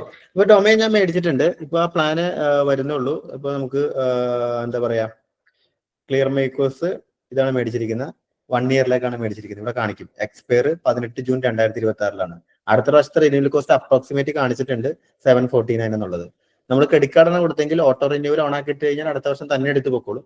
പക്ഷെ നമ്മൾ ഇപ്പൊ ഈ കേസിൽ നിങ്ങൾക്ക് 1 ഇയർ വരെ ഈ വെബ്സൈറ്റ് ഉപയോഗിക്കാൻ പറ്റും. അതുകൊണ്ട് നമ്മൾ ഓട്ടോ റിന്യൂവൽ ഒന്നും ഓപ്പൺ ആക്കുന്നില്ല, അത് ചോയ്സ് ആണ് വേണോ വേണ്ടെന്നുള്ളത്. അപ്പൊ ഇതൊക്കെയാണ് ഇതിനകത്ത് കാണിക്കുന്ന ഡീറ്റെയിൽസ്. ഇനി നിങ്ങൾ മനസ്സിലാക്കേണ്ടത്, ഇപ്പോൾ നമ്മളൊരു ഡൊമൈൻ മേടിക്കുമ്പോൾ ഇപ്പോൾ ഓൾമോസ്റ്റ് എല്ലാ കമ്പനികളും അതിന്റെ കൂടെ തന്നെ എന്ത് കൊടുക്കുന്നുണ്ട്, ഡൊമൈന്റെ കൂടെ തന്നെ SSL കൊടുക്കുന്നുണ്ട്. പക്ഷെ ഇവരുടെ കേസിൽ വന്നിട്ടില്ല, അത് ആക്റ്റീവായി വരാൻ കുറച്ച് സമയം എടുക്കും. ഇപ്പൊ ആ ഡൊമൈൻ അടിച്ചു നോക്കി കഴിഞ്ഞാൽ നോർമലി അതിന്റെ കൂടെ എന്താ ഉള്ളത്, സെക്യൂർഡ് ആണോ അൺസെക്യൂർഡ് ആണോ? യൂഷ്വലി അങ്ങനെയാണ്. പക്ഷെ ഇപ്പോ നേരത്തെ ഒരു വർഷം മുമ്പ് വരെ ഗോഡാഡിന്ന് മേടിക്കുമ്പോൾ നോട്ട് സെക്യൂർ ആയിരുന്നു, പക്ഷെ ആക്റ്റീവ് ആയി കഴിയുമ്പോൾ ഇപ്പൊ ആക്റ്റീവ് ആയിട്ടില്ല. ആക്റ്റീവായി കഴിയുമ്പോൾ സെക്യൂർ ആകാറുണ്ട്. ആയാലും ഇല്ലെങ്കിലും കുഴപ്പമില്ല. എന്തായാലും നമ്മൾ ഡൊമൈൻ മേടിച്ചിട്ടുണ്ട് 1 ഇയറിലേക്ക്. ഇപ്പൊ നമ്മുടെ ആദ്യത്തെ പ്രോസസ്സ് കഴിഞ്ഞു. ഒരു വെബ്സൈറ്റ് ഉണ്ടാക്കണമെന്നുണ്ടെങ്കിൽ ആദ്യം വേണ്ടത് ഒരു ഡൊമൈൻ ആണ്. അങ്ങനെ ഡൊമൈൻ വേണമെന്നുണ്ടെങ്കിൽ ഡൊമൈൻ മേടിക്കുമ്പോൾ ചെയ്യേണ്ട അല്ലെങ്കിൽ മനസ്സിലാക്കേണ്ട ചില പ്രാക്ടീസുകളെ കുറിച്ചാണ് നമ്മൾ പറഞ്ഞത്. ആ പ്രാക്ടീസ് ഉറപ്പിച്ചു കഴിഞ്ഞാൽ ഏതെങ്കിലും ഒരു രജിസ്ട്രാർ ചെല്ലുക, പേയ്മെന്റ് അതായത് ചെക്ക്ഔട്ട് കാർട്ട് ഒക്കെ ചെയ്ത് നേരെ പേയ്മെന്റ് നടത്തി ബൈ ചെയ്യുക. അതിനുശേഷം ചെയ്യേണ്ട പ്രോസസ്സാണ് അടുത്ത് വരുന്നത്. ഇങ്ങനെയാണെങ്കിൽ ഇപ്പൊ ഡൊമൈൻ നമ്മൾ മേടിച്ചു, അങ്ങനെയാണെങ്കിൽ നെക്സ്റ്റ് എന്തായിരിക്കും വാങ്ങേണ്ടത്? ഹോസ്റ്റിംഗ് മേടിക്കണം. Yes, very good. ഹോസ്റ്റിംഗ് വാങ്ങണം.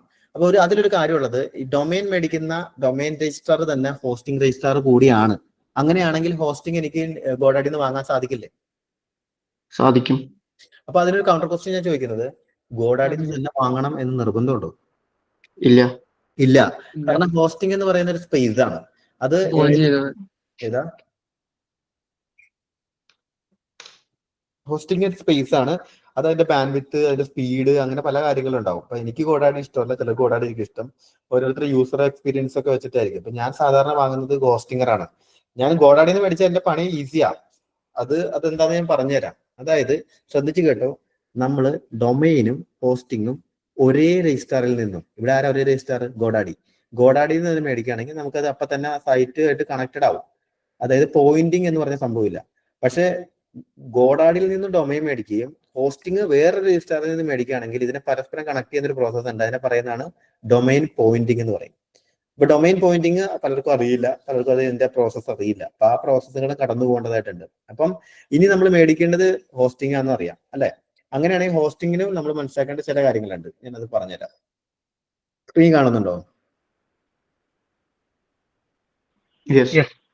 ഹോസ്റ്റിംഗ് പല ടൈപ്പ് ഉണ്ട്. ഇപ്പൊ ഹോസ്റ്റിംഗിന് അതിന് മുമ്പ് ഞാൻ സൈറ്റ് കാണിക്കും. ഇപ്പൊ നമ്മൾ ആമസോണിന്റെ സൈറ്റ് എടുക്കുമ്പോൾ ഞാൻ ക്ലിക്ക് ചെയ്ത് എത്ര സെക്കൻഡുകളാണ് ആ സൈറ്റ് ലോഡ് ആണെന്ന് നോക്കാം. ഞാൻ എൻ്റർ അടിക്കുകയാണ്. പെട്ടെന്ന് വന്നു, 1 സെക്കൻഡ് തികച്ചെടുത്തില്ല. അത് ഓൾറെഡി ക്യാഷിംഗ് ഉള്ളത് കൊണ്ടായിരിക്കാം. ഫ്ലിപ്കാർട്ട് എടുക്കാം. 1, 2 സെക്കൻഡോട് വന്നു. ഇനി എന്റെ സൈറ്റ് ഇത് നോക്കണ്ട കേട്ടോ, കാരണം ഇത് നമുക്ക് ഇവിടെ ഇട്ട് കഴിഞ്ഞാൽ ഓൾറെഡി ക്യാഷിംഗ് ഉള്ളതാണ്. ഒരു ഇൻകോഗ്നിറ്റോ മോഡിലോ അല്ലെങ്കിൽ ഗസ്റ്റ് മോഡിലോ ഇട്ടാലാണ് ചിലപ്പോൾ കൂടുതൽ അറിയാൻ പറ്റുക. ഇവിടെ ഇടാം. 1, 2 സെക്കൻഡ് വരുന്നുള്ളൂ. അപ്പം ഇത് എന്താന്ന് വെച്ച് കഴിഞ്ഞാൽ ഞാൻ കാണിക്കുന്നത് ചില സൈറ്റുകൾ ലോഡായി വരാൻ 3 സെക്കൻഡ്, 4 സെക്കൻഡ്, 5 സെക്കൻഡ്, 10, 20, 30 സെക്കൻഡ് വരെയൊക്കെ പോകുന്ന സൈറ്റുകളുണ്ട്. എന്ന് വെച്ചാൽ ഒരു കസ്റ്റമർ വളരെ അത്യാവശ്യമായിട്ട് ഒരു സൈറ്റിലേക്ക് കയറുമ്പോൾ അത് വളരെ വേഗത്തിലല്ല വരുന്നതെങ്കിൽ, ചിലപ്പോൾ വഴിയിൽ നിന്ന് നോക്കുന്നവരുണ്ടാവും, വണ്ടിയിൽ നിന്ന് നോക്കുന്നവരുണ്ടാകാം, പല എമർജൻസി സിറ്റുവേഷനിൽ നോക്കുന്നവരുണ്ടാകും, പല നെറ്റ്വർക്കുകളിൽ നോക്കുന്നവരുണ്ടാകാം. അങ്ങനെ വരുന്ന സമയത്ത് സ്പീഡ് ഒരു വലിയ ഫാക്ടറാണ്. ഇപ്പൊ നിങ്ങൾ ഗോഡാഡി വളരെ ആമസോണിലും സെയിൽ നടക്കുകയാണ്, ഫ്ലിപ്കാർട്ടിലും സെയിൽ നടക്കുകയാണ്. നിങ്ങൾ പെട്ടെന്ന് ആമസോണിൽ പോയപ്പോൾ 10 സെക്കൻഡായി, 20 സെക്കൻഡായി, 30 സെക്കൻഡായി. എന്ത് സംഭവിക്കും? ഒരു നല്ല ശതമാനം ആൾക്കാർ എങ്ങോട്ട് പോകും? ഫ്ലിപ്കാർട്ടിലോട്ട് പോകും. അപ്പൊ എക്സിറ്റ് അടിച്ച് അപ്പുറത്തേക്ക് പോകും. അപ്പോൾ സ്പീഡ് ഒരു ഫാക്ടറാ. പ്രത്യേകിച്ച് മൊബൈലിൽ നിന്നൊക്കെ നോക്കുമ്പോൾ നിങ്ങൾക്ക് അറിയാൻ പറ്റും, ഡെസ്ക്ടോപ്പിനേക്കാളും സ്പീഡ് കുറവായിരിക്കും മൊബൈലിൽ നോക്കുമ്പോൾ. കാരണം എന്താ? വലിയൊരു സൈറ്റ് ചുരുങ്ങി നിങ്ങളുടെ മൊബൈലിലേക്ക് ഫിറ്റ് ആവുന്ന രീതിയിൽ വേണം അതിനെ ലോഡ് ആക്കാനായിട്ട്. അപ്പൊ ഇമേജും വീഡിയോസും ഡാറ്റകളൊക്കെ കൂടി ഈ മൊബൈലിന്റെ കുഞ്ഞു സ്ക്രീനിലോട്ട്, 4 inch screen, 3 inch screen, 8 inch screen, 6 inch ഇങ്ങനെയൊക്കെ പോകുന്ന സ്ക്രീനിലോട്ട് ഇത് സെറ്റായി വരണം. അപ്പൊ ആ ഫ്ലെക്സിബിലിറ്റിക്ക് വേണ്ടിയും ആ റെസ്പോൺസീവ്നെസ്സിന് വേണ്ടിയും കുറച്ച് സമയം എടുക്കും. അപ്പൊ അതുകൊണ്ട് തന്നെ ചിലപ്പോൾ അതിനകത്ത് വീഡിയോ ഉണ്ടാകാം, ഹെവി ഫയൽസ് ഉണ്ടാകാം. അപ്പോൾ ഇതിനെല്ലാം നിയന്ത്രിക്കുന്ന ഒരു മെയിൻ ഫാക്ടർ എന്താ? ഹോസ്റ്റിംഗ് ആണ്. സെർവറിന്റെ സ്പേസ് വലിയൊരു ഫാക്ടറാണ്. ക്ലിയർ ആകുന്നുണ്ടോ? സെർവറുകളെ അപ്പോൾ പലതായിട്ട് തിരിച്ചിട്ടുണ്ട്. ഇപ്പൊ നമുക്ക് ഇവിടെ ചെന്ന് കഴിഞ്ഞാൽ നിങ്ങൾക്ക് കാണാൻ പറ്റും സെർവർ എന്താന്ന് ഇവിടെ മെൻഷൻ ചെയ്തിട്ടുണ്ട്. ഇപ്പം sorry, web hosting and domain hosting. ആദ്യം നമ്മൾ ചെയ്ത ഡൊമൈൻ ഹോസ്റ്റിംഗ് ആണ്. ഡൊമൈൻ ബൈ ചെയ്യുന്ന ഒരു പ്രോസസ്സിനാണ് അങ്ങനെ തന്നെ പറയുന്നത് വെബ് ഹോസ്റ്റിംഗ്. അതെന്താ പറയുന്നത്? ക്ലോസ്ലി റിലേറ്റഡ് ആയ ഡിഫറെന്റ് സർവീസുകളാണ്. വെബ് ഹോസ്റ്റ് എന്താ ചെയ്യുന്ന? Allow to users to create store content. അതായത് നമ്മളെ പോലുള്ളവർക്ക് ഈ സ്ക്രിപ്റ്റും കണ്ടന്റും ഇമേജ് എല്ലാം അപ്ഡേറ്റ് ചെയ്ത് സൂക്ഷിച്ചു വെക്കാൻ സ്റ്റോറേജ് തരുന്നു. അതിനാണ് വെബ്സൈറ്റ് എന്ന് പറയുന്നത്, ഇന്റർനെറ്റ് സർവീസ്. ഡൊമൈൻ എന്താ ചെയ്യുന്ന? ഒരു പേര് തരികയാണ്. എങ്ങോട്ട്? ഈ വിസിറ്റേഴ്സിനെ ഇതിലേക്ക് എത്തിക്കാനുള്ളത്. നിങ്ങൾ റെഡിയാക്കി വെച്ചിരിക്കുന്ന സ്ക്രിപ്റ്റിനകത്തോട്ട് എത്തിക്കാൻ വേണ്ടി ഉപയോഗിക്കുന്ന ഒരു പേര് മാത്രമാണ് ഈ ഡൊമൈൻ എന്ന് പറയുന്നത്. ഇപ്പൊ ഡൊമൈൻ ബൈ ചെയ്യുമ്പോൾ പേരും അതിന്റെ ഫാക്ടറും ശ്രദ്ധിച്ചാൽ, ഹോസ്റ്റിംഗ് ബൈ ചെയ്യുമ്പോൾ അതിന്റെ സ്പീഡും പെർഫോമൻസും അതിന്റെ സപ്പോർട്ടൊക്കെയാണ് നോക്കേണ്ടത്. ഇനി ഇതിനകത്ത് മെയിൻ ആയിട്ട് വരുന്നത് ഇത് ഏതൊക്കെ ടൈപ്പ് ഉണ്ടെന്നുള്ളതാണ്. ഷെയർഡ് ഹോസ്റ്റിംഗ് എന്ന് പറയുന്ന ഒരു ഹോസ്റ്റിംഗ് ഉണ്ട്. ഒരു ഭൂരിപക്ഷം ആൾക്കാർ, ഇപ്പൊ നിങ്ങൾക്ക് സ്വന്തമായിട്ടൊരു പോർട്ട്ഫോളിയോ സൈറ്റ് വേണം, എനിക്ക് വേണം, അല്ലെങ്കിൽ സ്മോൾ മീഡിയം കമ്പനിക്ക് ഒരു സൈറ്റ് വേണം എന്നൊക്കെ ആവശ്യത്തിന് നമുക്ക് എന്ത് ചെയ്യാം? ഷെയർഡ് ഹോസ്റ്റിംഗ് ആണ് റെക്കമെൻഡ് ചെയ്യുന്നത്. ബഡ്ജറ്റബിൾ ആയിട്ടുള്ള ഹോസ്റ്റിംഗ് ആണ് ഷെയർഡ്. അതെന്താന്ന് വെച്ച് കഴിഞ്ഞാൽ ഒരു മെയിൻ സെർവർ ഉണ്ടാവും. ആ മെയിൻ സെർവറിനെ പല പോർഷനുകളായി തിരിച്ചിട്ടുണ്ടാവും. അതിലൊരു ഭാഗമായിരിക്കും നമുക്ക് കിട്ടുക. അതുകൊണ്ട് തന്നെയാണ് ആ പേര് പോലെ തന്നെ ഷെയർഡ് ആയിരിക്കും. പ്രധാന ഒരു സെർവർ മുഴുവൻ തരികയാണോ? അല്ല, ആ സെർവറിന്റെ ഒരു പോർഷൻ നമുക്ക് തരികയാണ് പല സ്പെക്കില്. അപ്പൊ അതിലൊരു പോർഷൻ ആയിരിക്കും നമ്മൾ, അത്രേ ഉള്ളൂ. ഈ ഒരു ഏരിയ ഡൗൺ ആയാൽ ഈ സൈറ്റുകളെല്ലാം ഡൗൺ ആവും. അപ്പോൾ അതാണ് ഷെയർഡ് എന്ന് പറയുന്നത്. ഡെഡിക്കേറ്റഡ് എന്ന് പറഞ്ഞാൽ സിമ്പിൾ, അതിനുള്ള പോലെ തന്നെ ഒരു ഹോസ്റ്റിംഗ് ഫുൾ ആയിട്ട് നമുക്ക് തരികയാണ്. ഇനി VPS ഉണ്ട്, ഒരു മെയിൻ ഹോസ്റ്റിംഗ് ഉണ്ടാവും, ഒരു മെയിൻ സെർവർ ഉണ്ടാവും, അതിനെ മൾട്ടിപ്പിൾ സെർവറുകളായിട്ട് തിരിക്കും, ബാക്കപ്പ് പോലെ. അപ്പൊ ഒരെണ്ണം ഇടിഞ്ഞാലും മറ്റൊരു സൈറ്റ് നിങ്ങൾക്ക് ഡെലിവറി തന്നോണ്ടേ ഇരിക്കും. ഞാൻ അതിന്റെ ഒരു എക്സാമ്പിൾ വേറെ കാണിച്ചു തരാം. ഇത് ഇതുപോലെ ഇരിക്കും. അപ്പോ ഈ മൾട്ടിപ്പിൾ സെർവറിന്റെ ഉള്ളിൽ നിന്നാണ് ഇത് വരുന്നത്. എന്നിട്ട് അതിനെ ഡിസ്ട്രിബ്യൂട്ട് ചെയ്ത് തരിക. അപ്പൊ ഇതിൽ ഒരെണ്ണം പോയാൽ നിങ്ങൾ ഇപ്പോൾ 3 ഫേസ് ലൈനുള്ള അടുത്ത് ഒരു കറണ്ട് പോയാലും കുഴപ്പമില്ല, അല്ലെങ്കിൽ ബാക്കപ്പ് ഉള്ളിടത്ത് നിങ്ങൾ കറണ്ട് പോയാലും അവിടെ കറണ്ട് ഉണ്ടാവും എന്ന് പറയുന്ന പോലെ ഏതെങ്കിലും ഒരു സെർവർ ഇടിഞ്ഞാലും അതിന്റെ ബാക്കപ്പ് വേറെ സ്ഥലത്ത് സൂക്ഷിക്കുന്ന പോലെ ആ സൈറ്റിനെ ബാധിക്കില്ല. മറ്റേതാകുമ്പോൾ ഡെഡിക്കേറ്റഡ് സെർവർ ആണെങ്കിൽ അത് പോയാൽ മൊത്തത്തിൽ പോവും, അത്രേ ഉള്ളൂ. ഇനിയുള്ളത് റീസെല്ലർ എന്ന് പറയും. അത് ഒരു വലിയ സെർവർ ഉണ്ടാവും, അത് അല്ലെങ്കിൽ പലതരം സെർവർ കമ്പനികളെല്ലാം ഉണ്ടാവും. എന്നിട്ട് ഈ റീസെല്ലറോട് നമ്മൾ പറയും, നമുക്ക് തലവേദനയൊന്നുമില്ല. ഇപ്പൊ ഞാൻ പറയും എനിക്കിത് എന്റെ ആവശ്യം ഇതാണ്, എന്റെ ഒരു പുതിയ സൈറ്റാണ്, ഒരുപാട് പേരൊന്നും വരാൻ പോണില്ല. അപ്പൊ അയാൾ എനിക്ക് എന്റെ റിക്വയർമെന്റിന് തരും. ഇയാൾ പറയാണ് നമ്മുടെ ഒരു വലിയ സൈറ്റാണ്, ലോകം മൊത്തം അറിയപ്പെടുന്ന സൈറ്റാണ്, അതുകൊണ്ട് നല്ല ട്രാഫിക്, ഒരുപാട് പേര് വരാൻ സാധ്യത പറയുമ്പോൾ അതിന്റെ റിക്വയർമെന്റ് ഇയാൾ ഉടൻ തരും. അതായത് നമ്മുടെ ആവശ്യം കേട്ടിട്ട് അതിന് ഉതകുന്ന രീതിയിലുള്ള ഹോസ്റ്റിംഗ് ഈ റീസെല്ലർ നമുക്ക് തരും. അതിനാണ് റീസെല്ലർ എന്ന് പറയുന്നത്. അപ്പൊ നമ്മളവിടെ നമ്മുടെ റിക്വയർമെന്റ് ആലോചിച്ച് കഷ്ടപ്പെടണ്ട, അതിനനുസരിച്ച് ഇദ്ദേഹം നമുക്ക് ഒരുപാട് ഹോസ്റ്റിംഗ് ടൈപ്പുകളും അല്ലെങ്കിൽ കമ്പനികളും സെർവർ ടൈപ്പുകളും ആയിട്ട് അയാൾ മിക്സ്ഡ് ആയിരിക്കും. അപ്പൊ അയാൾ നമുക്കത് കോൺഫിഗർ ചെയ്ത് സെറ്റ് ആക്കി തരും. ഈ റീസെല്ലർ എന്ന് പറയുന്നത് ഒരു ഏജൻസി പോലെയാണോ? ലൈക്ക് ഏജൻസി പോലെ ഇവിടെ ഹോസ്റ്റിംഗ് റീസെല്ലർ ഏജൻസികളുണ്ട്. ഇപ്പൊ നമ്മുടെ ആവശ്യം പറഞ്ഞാൽ അവര് തന്നെ നമുക്ക് ഇപ്പൊ ഡൗൺ ആയാലോ സൈറ്റ് ഹാക്ക് ചെയ്താലോ ബാക്കപ്പ് എടുക്കണമെന്നുണ്ടെങ്കിലൊക്കെ അവര് നോക്കിക്കോളും. നമ്മൾ സ്വന്തമായിട്ട് ഹോസ്റ്റിംഗ് ചെയ്താൽ അതിന്റെ എല്ലാ കാര്യങ്ങളും നമ്മൾ തന്നെ നോക്കേണ്ടി വരും. സെർവർ ഡൗൺ ആയാൽ നമ്മൾ ഹോസ്റ്റിംഗ് കമ്പനിയായിട്ട് നമ്മൾ ചാറ്റ് ചെയ്യേണ്ടി വരും. സ്പേസ് കൂട്ടണമെന്നുണ്ടെങ്കിൽ നമ്മൾ തന്നെ അവരോട് ചോദിച്ച് ചെയ്യേണ്ടി വരും. നമ്മൾ ഡെഡിക്കേറ്റീവ് ആയിട്ട് ചെയ്യേണ്ടി വരും. മറ്റേതാകുമ്പോൾ നമുക്ക് ഇടയിൽ ഒരു മീഡിയേറ്റർ ഉണ്ടാവും, അയാൾ നമുക്ക് കമ്മീഷൻ മേടിക്കുന്നുണ്ടാവും, അതിന്റെ പേരിൽ അയാൾ നമുക്ക് അത് ചെയ്തു തരും. വൺ ക്വസ്റ്റ്യൻ, ഇതിപ്പോ ഈ റീസെല്ലർ ഇപ്പോ നമുക്ക് അഡ്വൈസ് തരണം. ഇപ്പൊ ഞാൻ എന്റെ സ്പെസിഫിക്കേഷൻസ് പറഞ്ഞു. ഇപ്പൊ നമ്മൾ കമ്പ്യൂട്ടർ ഒക്കെ സ്പെസിഫിക്കേഷൻ പറഞ്ഞെടുക്കണ പോലെ തന്നെ പണ്ട് കാലത്ത് ഉണ്ടായിരുന്നു റോം കമ്പ്യൂട്ടർ ഒക്കെ അസംബിൾ ചെയ്യുന്ന ടീമുകൾ ഉണ്ടായിരുന്നു. അപ്പൊ ഇത് അതുപോലെ തന്നെയാണോ? റീസെല്ലറിന്റെ അടുത്ത് ഞാൻ കോൺടാക്ട് ചെയ്തു, ഞാൻ എന്റെ സ്പെസിഫിക്കേഷൻ പറഞ്ഞു. അപ്പൊ അയാള് ഷെയർഡിന്ന് ഒരു പോർഷൻ ആണ് എനിക്ക് തരിക, അല്ലെങ്കിൽ എന്റെ ഇപ്പൊ കോൺഫിഗറേഷൻ വലുതാണെങ്കിൽ ഡെഡിക്കേറ്റഡ് വരുന്നു, അതല്ലെങ്കിൽ VPS ഹോസ്റ്റിംഗിലേക്ക് പോകുന്നു, അങ്ങനെയാണോ? അതോ അയാൾക്ക് തന്നെ ഇതേപോലെ തന്നെ ഒരു ഡെഡിക്കേറ്റഡ് ആയിട്ടുള്ള ഇപ്പോ ഷെയർഡ്, ഡെഡിക്കേറ്റഡ്, VPS ഹോസ്റ്റിംഗ് അതുപോലെ എന്തെങ്കിലും വേറൊരു സ്റ്റോറേജ് സിസ്റ്റം അയാൾ ഇപ്പോ ഡെവലപ്പ് ചെയ്ത് ഉണ്ടാക്കി വെച്ചിട്ടുണ്ടോ? അങ്ങനെ മേടിക്കലാണോ? ഇതിൽ നിന്ന് തന്നെ അയാൾ എടുത്തിട്ട് നമുക്ക് തരുവാണോ? അതായത് ഇപ്പൊ നമ്മൾ ചെല്ലുമ്പോൾ രണ്ട് കാര്യങ്ങളുണ്ട്. ഒന്ന്, നമുക്ക് വേണമെങ്കിൽ നമ്മുടെ ആവശ്യത്തിന് ഇന്നതാ വേണ്ടത് തീരുമാനിച്ചിട്ട് പോവാം. VPS മതി എന്ന് പറഞ്ഞാൽ അയാൾക്ക് ആ VPS കമ്പനി ടൈപ്പ് ഉണ്ടാവും, അയാൾ സെറ്റാക്കി തരും. അതല്ല, ചിലർക്ക് അങ്ങനെ പറയാനൊന്നും അറിയില്ല. റിക്വയർമെന്റ് പറയുമ്പോൾ അയാൾ പറയും നിങ്ങൾക്ക് ഒരു ഡെഡിക്കേറ്റഡ് ആവശ്യമുണ്ട്, അല്ലെങ്കിൽ നിങ്ങളുടെ ആവശ്യത്തിന് ഒരു ഷെയർഡ് തന്നെ അധികമാണെന്ന് പറയും. അപ്പൊ അയാൾ അത് തരും. ചില കേസിൽ അവരൊരു കമ്പനി സെൽഫായിട്ട് ഉണ്ടാക്കി വെച്ചിട്ടുണ്ടാവും, അതിനെ കോൺഫിഗർ ചെയ്ത് തരുന്നവരുണ്ട്, അല്ലെങ്കിൽ അത് കൂടാതെ മറ്റു കമ്പനിയുടെ ടൈപ്പും ഉണ്ടാവും, രണ്ടും തരുന്നവരുണ്ടാവും. സെൽഫായിട്ടുള്ളവരുണ്ടാവും, അത് തരും, അല്ലെങ്കിൽ കോൺഫിഗർ സെറ്റ് ആക്കി തരും. സെൽഫ് എന്ന് പറഞ്ഞാൽ എവിടെന്നെങ്കിലും ഒരു ഫിസിക്കൽ സെർവർ ഉള്ള വലിയ കമ്പനിയിൽ ഇവർ അതിന്റെ ഒരു ഡിസ്ട്രിബ്യൂഷൻ എടുത്തിട്ടുണ്ടാവും, അതിന്റെ ബേസിൽ ഇവർക്ക് ഒരു ഏരിയ കൊടുത്തിട്ടുണ്ടാവും, ഇവർ അതിനെ റീസെന്റ് ചെയ്ത് വിൽക്കുന്നുണ്ടാവും. അതുപോലെ തന്നെ വലിയ കമ്പനികൾ, ഇതുപോലെ തന്നെ വലിയ കമ്പനികളുടെ ടൈപ്പ് ഉണ്ടാവും, AWS ഒക്കെ എടുത്തിട്ട് കോൺഫിഗർ ചെയ്ത് കൊടുക്കുന്ന ആൾക്കാരുണ്ടാവും. രണ്ട് രീതിയിലും ചെയ്യാം. അവിടെ രണ്ടിടത്തും നമുക്ക് തീരുമാനിക്കാം. ഇപ്പൊ ഞാൻ പറയണം എനിക്ക് വേറെ ഒന്നും വേണ്ട, VPS മതി എന്ന് പറഞ്ഞാൽ അയാൾ VPSന്റെ പ്ലാൻ തരും. അത് ഗുണം എന്താ? അയാൾ മാനേജ് ചെയ്യും, അയാൾ കോൺഫിഗർ ചെയ്യും, അയാൾ നമുക്ക് വേണ്ടി സപ്പോർട്ട് തരും, എന്തെങ്കിലും പറ്റിയാലും അയാൾ നോക്കിക്കോളൂ എന്നുള്ളൂ. ഇത് തന്നെ നമുക്ക് നേരിട്ട് ചെയ്യാം. ഇയാൾ ഇല്ലാതെ നമുക്ക് VPS ഓൺലൈനിൽ വായിച്ച് ചെയ്യാനുള്ള ഓപ്ഷൻസ് ഉണ്ട്. അങ്ങനെ വരുമ്പോൾ എല്ലാം നമ്മൾ ടേക്ക് ഓവർ ചെയ്യണം എന്ന് മാത്രമേ ഉള്ളൂ. ഓക്കെ. അപ്പൊ ഹോസ്റ്റിംഗിന്റെ ഒരു ബേസിക് ഡീറ്റെയിൽസ് ആണ് ഞാൻ പറഞ്ഞിരിക്കുന്നത്. ഇനി എങ്ങനെ ഹോസ്റ്റിംഗ് ബൈ ചെയ്യാന്നുള്ളതാണ്. അപ്പൊ നേരത്തെ നമ്മൾ ഗോഡാഡി ഒരു ഡൊമൈൻ ഹോസ്റ്റും മാത്രമല്ല ഒരു ഹോസ്റ്റിംഗ് ബയർ കൂടിയാണ്. പക്ഷെ ഞാൻ അവിടെ നിന്ന് വാങ്ങുന്നില്ല, ബിക്കോസ് രണ്ട് സ്ഥലങ്ങളിൽ നിന്ന് മേടിക്കുന്നത് കുറച്ചുകൂടെ കോംപ്ലക്സ് ആയിട്ട് പഠിപ്പിക്കാനാണ്. കോംപ്ലക്സ് മീൻസ് രണ്ട് സ്ഥലങ്ങളിൽ നിന്ന് മേടിക്കേണ്ടി വന്നാൽ അതിന്റെ പ്രോസസ്സ് കട്ടായി പോകാണ്ടിരിക്കാൻ വേണ്ടി പറയുന്നുള്ളൂ. ഇവിടെ നിന്ന് തന്നെ മേടിക്കുകയാണെങ്കിൽ ഈസി ആവും, കാരണം അത് വലിയ പണി വരുന്നില്ല. ഇപ്പൊ ഞാൻ ഹോസ്റ്റിംഗറിൽ നിന്നാണ് മേടിക്കുന്നത്. ഹോസ്റ്റിംഗർ ഇന്ത്യൻ ബേസ്ഡ് ആയിട്ടുള്ള ഹോസ്റ്റാണ്. ഞാൻ ഇവിടെ ക്ലിക്ക് ചെയ്തു. അപ്പൊ അവിടെ ചെന്നാലും നിങ്ങൾക്ക് കാണാം പലതരം ഹോസ്റ്റിംഗ്സ് ഉണ്ടാവും. വേർഡ്പ്രസിന് വേണ്ടി മാത്രമുള്ള ഹോസ്റ്റിംഗ്സ് ഉണ്ട്, അത് ഷെയർഡ് തന്നെയാണ്. പിന്നെ WooCommerce വേണ്ടി എന്നൊക്കെ പറഞ്ഞ് തിരിച്ചിട്ടുണ്ട്, അതും ഷെയർഡ് ഒക്കെ തന്നെയാണ്. ഇപ്പൊ വെബ് ഹോസ്റ്റിംഗ് ക്ലിക്ക് ചെയ്ത് കഴിഞ്ഞാൽ ഇവിടെ കാണിക്കും. സാർ ഒരു ഡൗട്ട്, ഇപ്പൊ ഈ വേർഡ്പ്രസിന് തന്നെയായിട്ട് ഡെഡിക്കേറ്റഡ് ആയിട്ട് ഹോസ്റ്റിംഗ് ഉണ്ടെന്ന് പറഞ്ഞല്ലോ, ഇത് തമ്മിലുള്ള വ്യത്യാസം എന്താണ്? എന്തായാലും ഇപ്പൊ വേർഡ്പ്രസിനായാലും എന്തിനായാലും നമുക്കൊരു സ്പേസ് ആണ് കിട്ടുന്നത്. നമ്മളതിൽ കൊടുക്കണ പ്രൊഡക്റ്റുകളും നമ്മളതിൽ ഇടണ, നമ്മൾ എങ്ങനെ പ്രോഗ്രാം എഴുതി ഇടണോ അതാണ് അതിന്റെ ഔട്ട്പുട്ട് കൊടുക്കുന്നത്. അപ്പൊ ഈ വേർഡ്പ്രസിന് തന്നെയായിട്ട് ഒരു ഹോസ്റ്റിംഗ് എന്തിനാണ് സെപ്പറേറ്റ് ആയിട്ട് കൊടുക്കുന്നത്? സാധാ ഒരു ഹോസ്റ്റിംഗ് മേടിച്ചിട്ട് അല്ലെങ്കിൽ എന്തായാലും ഓവറോൾ ഇതൊരു സ്പേസ് ആണല്ലോ. അതെ, വേർഡ് പ്രസിന് വേണ്ടി തന്നെ എന്ന് പറയുന്നത് രണ്ട് കാര്യങ്ങൾ. ഒന്ന് തന്നെ ഒരു മാർക്കറ്റ് ടെക്നിക്സ് ഉണ്ട്. ഇപ്പൊ ഞാൻ വേർഡ് പ്രസിന് തന്നെ എടുക്കാറില്ല. ഞാൻ എടുക്കുന്ന വെബ് പോസ്റ്റിംഗിൽ ഷെയർഡ് എടുക്കും. അതിനകത്ത് എനിക്ക് PHP വേണമെങ്കിലും ഇടാം, HTML വേണമെങ്കിലും ഇടാം, വേർഡ് പ്രസ് വേണമെങ്കിലും ഇടാം. വേർഡ് പ്രസ് തന്നെ ഉള്ളതിനകത്ത് വേർഡ് പ്രസ് മാത്രമേ സപ്പോർട്ട് ചെയ്യുള്ളൂ. ഒന്നതാണ്. രണ്ട്, അതിനകത്ത് ഇവർ ഈ ഹോസ്റ്റിംഗിന് ഡയറക്റ്റ് ടൈപ്പ് ഉള്ളത് കൊണ്ട് തന്നെ ചില ഇൻസൈറ്റ്, അതായത് കാഷിംഗ് പോലുള്ള കാര്യമുണ്ട്, സ്പീഡ് സപ്പോർട്ടൊക്കെ ഇച്ചിരി വ്യത്യാസം ഉണ്ടാവും. കുറച്ചുകൂടെ സ്പീഡും പെർഫോമൻസ് ഒക്കെ അഷ്യൂർ ചെയ്യും. ഇതിനകത്ത് തന്നെ ഇൻബിൽറ്റ് കുറച്ച് ഫംഗ്ഷൻസ് ടൈപ്ഡ് ആയിരിക്കും. അങ്ങനത്തെ കുറച്ച് ഫംഗ്ഷൻസ് ഉണ്ട്. പക്ഷെ എനിക്ക് വലിയ വ്യത്യാസം തോന്നിയിട്ടില്ല. ഞാൻ ഇതുവരെ വേർഡ്പ്രസിന് വേണ്ടി മാത്രമുള്ളത് എടുത്തിട്ടില്ല. ഒരു തവണ ഒരു ഉപയോഗിച്ചിട്ട് എനിക്ക് പ്രത്യേകിച്ച് വ്യത്യാസം തോന്നിയില്ല. പിന്നെ ചിലത് എക്സ്ക്ലൂസീവ് ആവും. ഞാൻ നേരത്തെ പറഞ്ഞില്ല, ലോകത്ത് ഏറ്റവും കൂടുതൽ ഉപയോഗിക്കുന്നതുകൊണ്ട് ഒരു അട്രാക്ഷൻ കിട്ടാൻ വേണ്ടിയിട്ട് വേർഡ്പ്രസ് ഓൺലി ഫോർ വേർഡ്പ്രസ് എന്നൊക്കെ കൊടുക്കുന്നുണ്ട്. മാർക്കറ്റിംഗ്, അതെ. അപ്പോ ഇതിൽ ചെന്ന് കഴിഞ്ഞാല് കണ്ടോ, ഇതൊക്കെ ഷെയർഡ് ഹോസ്റ്റിംഗ് ആണ്. അതിന്റെ പല പ്ലാനുകളുണ്ട് ഷെയർഡിൽ തന്നെ. അതില് നമ്മൾ പ്ലാൻ കൂട്ടുന്നതോറും അതിലിപ്പോ അതിൽ ആദ്യത്തെ എന്ന് വെച്ചാൽ സിംഗിൾ പ്ലാൻ. ഇപ്പൊ നിങ്ങൾക്ക് പോർട്ട്ഫോളിയോ മാത്രം മതി എന്നുണ്ടെങ്കിൽ ഇതാണ് ഒരു വെബ്സൈറ്റ് ഇടാൻ അതിനകത്ത്. എന്ന് വെച്ചാൽ നിങ്ങളുടെ പേരിൽ ഒരു ഡൊമൈൻ മേടിച്ചു, ആ ഡൊമൈൻ ഇങ്ങോട്ട് പോയിന്റ് ചെയ്യാം, അത്ര നിങ്ങൾക്ക് ഇടാൻ പറ്റുള്ളൂ. അതിൽ 10,000 വിസിറ്റ് വരെ മാസം താങ്ങുമെന്ന് പറയണം. എന്ന് വെച്ചാൽ 10,000 പേര് കൂടുതൽ വന്നാൽ മാത്രമേ അടുത്ത ഹോസ്റ്റിംഗിലേക്ക് ആവശ്യമുള്ളൂ. പക്ഷെ നമുക്കിപ്പോ 100, 5000, 100, ഒരു 1000 മേലൊന്നും വരാൻ സാധാരണ ഇല്ല. ചെറുകിട ആ 10 GB ആണ് സ്റ്റോറേജ്. ഇതാണ് സ്പെക്ക് എന്ന് പറയുന്നത്. ഇതിൽ കുറെ കാര്യങ്ങളുണ്ട്. ഇതെല്ലാം നമ്മൾ പഠിക്കേണ്ട ആവശ്യമില്ല. ഞാൻ പറഞ്ഞല്ലോ, ഹോസ്റ്റിംഗ് മാനേജ്മെന്റ് എന്ന് പറയുന്ന വേറൊരു ഏരിയ ആണ്. പക്ഷെ ഇത് എന്താണെന്നൊരു അണ്ടർസ്റ്റാൻഡിങ്ങിന് വേണ്ടിയുള്ളതാണ്. അപ്പൊ അങ്ങനെ വരുമ്പോൾ സിംഗിൾ എന്ന് ഉദ്ദേശിക്കുന്നതാണ് ഒരു സിംഗിൾ സൈറ്റിന് വേണ്ടി മാത്രമാണ്. ഇതിനകത്ത് 2 പേർക്ക്, ഇപ്പൊ നിങ്ങൾ 4 പേരോട് ഇത് മേടിച്ചു കഴിഞ്ഞാൽ നിങ്ങൾക്ക് ഒരാളുടെ സൈറ്റ് ഇടാൻ പറ്റുള്ളൂ, ബാക്കി 4 പേർക്ക് ഇത് ഇടാൻ പറ്റില്ല. നിങ്ങൾ 3-4 പേർ കൂടിയാണ് ഇത് എടുക്കണമെങ്കിൽ ഇത് ഓക്കെയാണ്. ഇതിനകത്ത് 25 സൈറ്റ് വരെ പോകും. അതിന് ഏകദേശം 20 GB സ്റ്റോറേജ് ഉണ്ട്. അപ്പൊ 25 സൈറ്റുകളും കൂടി 20 GB സ്റ്റോറേജ് വരാൻ പാടുള്ളൂ. എന്ന് വെച്ചാൽ ഒരു സൈറ്റ് 1 GB പോകാൻ പാടില്ല.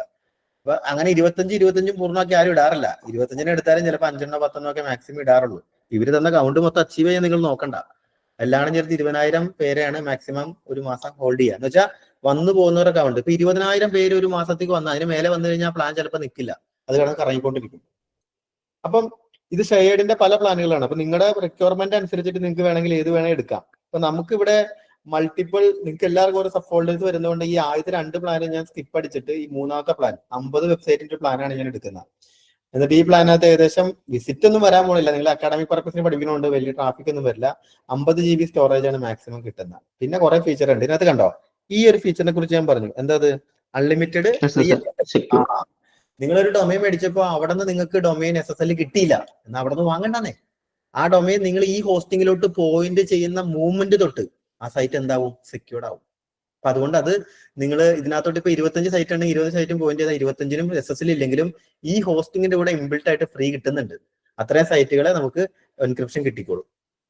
അപ്പൊ അതുകൊണ്ട് ഞാൻ ഈ മൂന്നാമത്തെ പ്ലാൻ എടുക്കുന്നത്. ഇപ്പൊ പറയുന്ന 1 വർഷത്തേക്ക് എടുത്താൽ 3 മാസത്തോളം ഫ്രീ കിട്ടും. ഓക്കെ, അപ്പൊ ഞാൻ ഇതിനകത്ത് ആദ്യത്തെ പ്ലാൻ ചൂസ് ചെയ്യാണ്.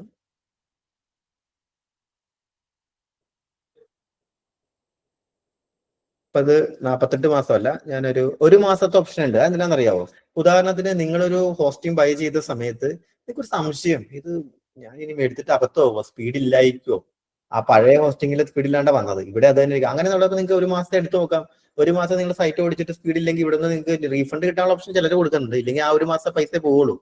ഇപ്പൊ 259 രൂപ കൊടുത്ത് 600 1 മാസമൊക്കെ റേറ്റ് കൂട്ടി. എന്നാലും 699 കൊടുത്ത് നിങ്ങൾക്ക് ചെക്ക് ചെയ്ത് നോക്കാം, അല്ലെങ്കിൽ ഇവിടെ നിന്ന് എടുക്കണ്ട. ഞാൻ എന്തായാലും 1 വർഷത്തേക്ക് എടുക്കുകയാണ്. അപ്പൊ എമൗണ്ട് ഇച്ചിരി കുറഞ്ഞിട്ടുണ്ട്. 4,548 ആണ് കാണിക്കുന്നത്. 12 മാസത്തെ പ്ലാനാണ്. ഇതില് ബാക്കപ്പ് ഉണ്ടെന്ന് പറയുന്നുണ്ട്, ഓട്ടോമാറ്റിക്കലി എടുക്കുന്ന രീതി. ഞാൻ എന്ത് ചെയ്യുന്നു, പ്ലാൻ എടുത്തു. 3 മാസം ഫ്രീ ഉണ്ട്. 48 ആണെങ്കിലാണ് 48 മാസത്തെ പ്ലാൻ എടുത്താനാണ് 3 months ഫ്രീ. അത് ഞാൻ എടുക്കുന്നില്ല. ഞാൻ 30 ഡേ മണി ബാക്ക് ഗ്യാരണ്ടി ഉണ്ട് കേട്ടോ. സ്വാഭാവികമായിട്ടും നമുക്ക് 1 മാസത്തിനുള്ളിൽ സാറ്റിസ്ഫൈഡ് അല്ലെങ്കിൽ നമുക്ക് മണി ബാക്ക് കിട്ടും. ഇപ്പൊ ഞാനൊരു മെയിൽ ഐ ഡി ഉപയോഗിച്ചാൽ മേടിക്കുന്ന, സാധാരണ സ്റ്റുഡൻസിനെല്ലാം ഞാൻ ഉപയോഗിക്കുന്ന മെയിൽ ഐ ഡി ആണിത്. ആ മെയിൽ ഐ ഡി ഉപയോഗിച്ച് തന്നെ ഞാൻ ഹോസ്റ്റിംഗ് മേടിക്കുകയാണ്. നേരത്തെ പറഞ്ഞ കേസിലാണെങ്കിൽ ക്ലയന്റിന്റെ മെയിൽ ഐ ഡി കൊടുക്കുക. ഡൊമൈൻ മേടിക്കാനാണെങ്കിലും ഹോസ്റ്റിംഗ് മേടിക്കാനാണെങ്കിലും എനി പർപ്പസ് നിങ്ങൾക്ക് ക്ലയന്റിന്റെ മെയിൽ ഐ ഡി കൊടുക്കുക. ഇത് എന്റെ ഡീറ്റെയിൽസ് തന്നെ ഞാൻ കൊടുക്കുകയാണ്. ജസ്റ്റ് കണ്ടിന്യൂ അടിക്കുകയാണ്. ഓൾറെഡി ഉള്ളത് ക്ലയന്റിന്റെ ഡീറ്റെയിൽസ് ആണ് ശരിക്കും കൊടുക്കേണ്ടത്. ഇനി നേരത്തെ പറഞ്ഞ പോലെ പേയ്മെന്റ് പ്ലാൻ ആണ്. ഞാൻ UPI ആണ് യൂസ് ചെയ്യുന്നത്. ഞാൻ UPI പേയ്മെന്റ് ചെയ്യാനുള്ള പ്രോസസ്സാണ് ചെയ്യുന്നത്. എന്റെ UPI ID കൊടുക്കുകയാണ്. അതുകൊണ്ട് മാത്രം ഞാൻ ഡിസ്കണക്ട് ചെയ്യണം.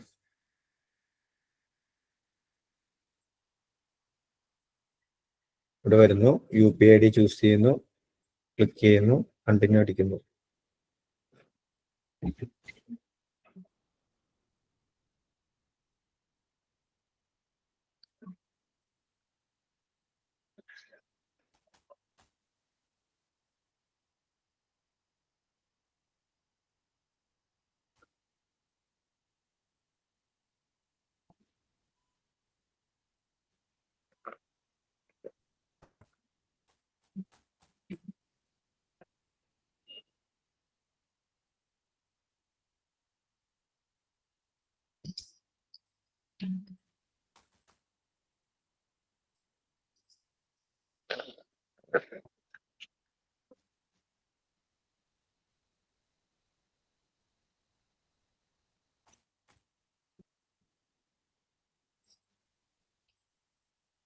പേടി കൊടുത്തിട്ട് ഞാൻ പേയ്മെന്റ് എടുക്കുകയാണ്.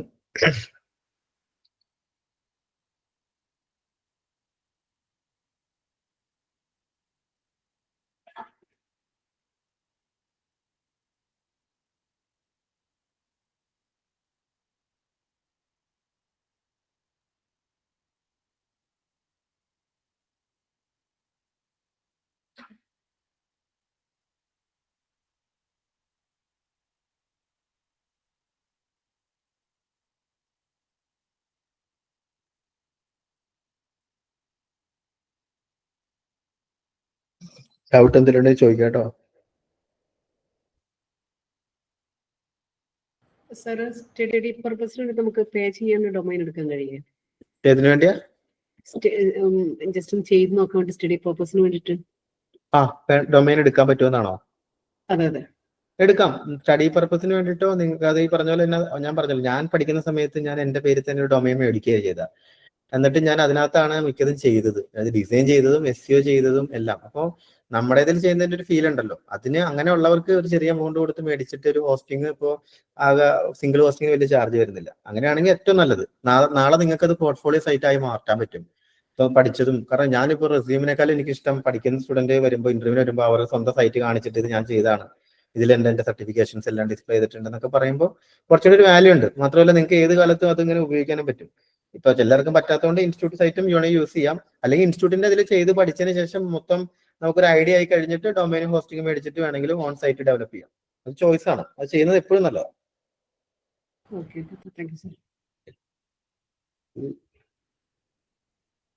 UPI ഒക്കെ നല്ല ഡിലേ എടുക്കുന്നുണ്ട് കേട്ടോ. ഒന്നുമില്ല.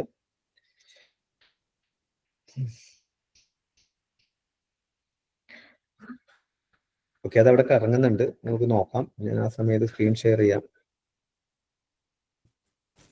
വരുമ്പോൾ വരട്ടെ.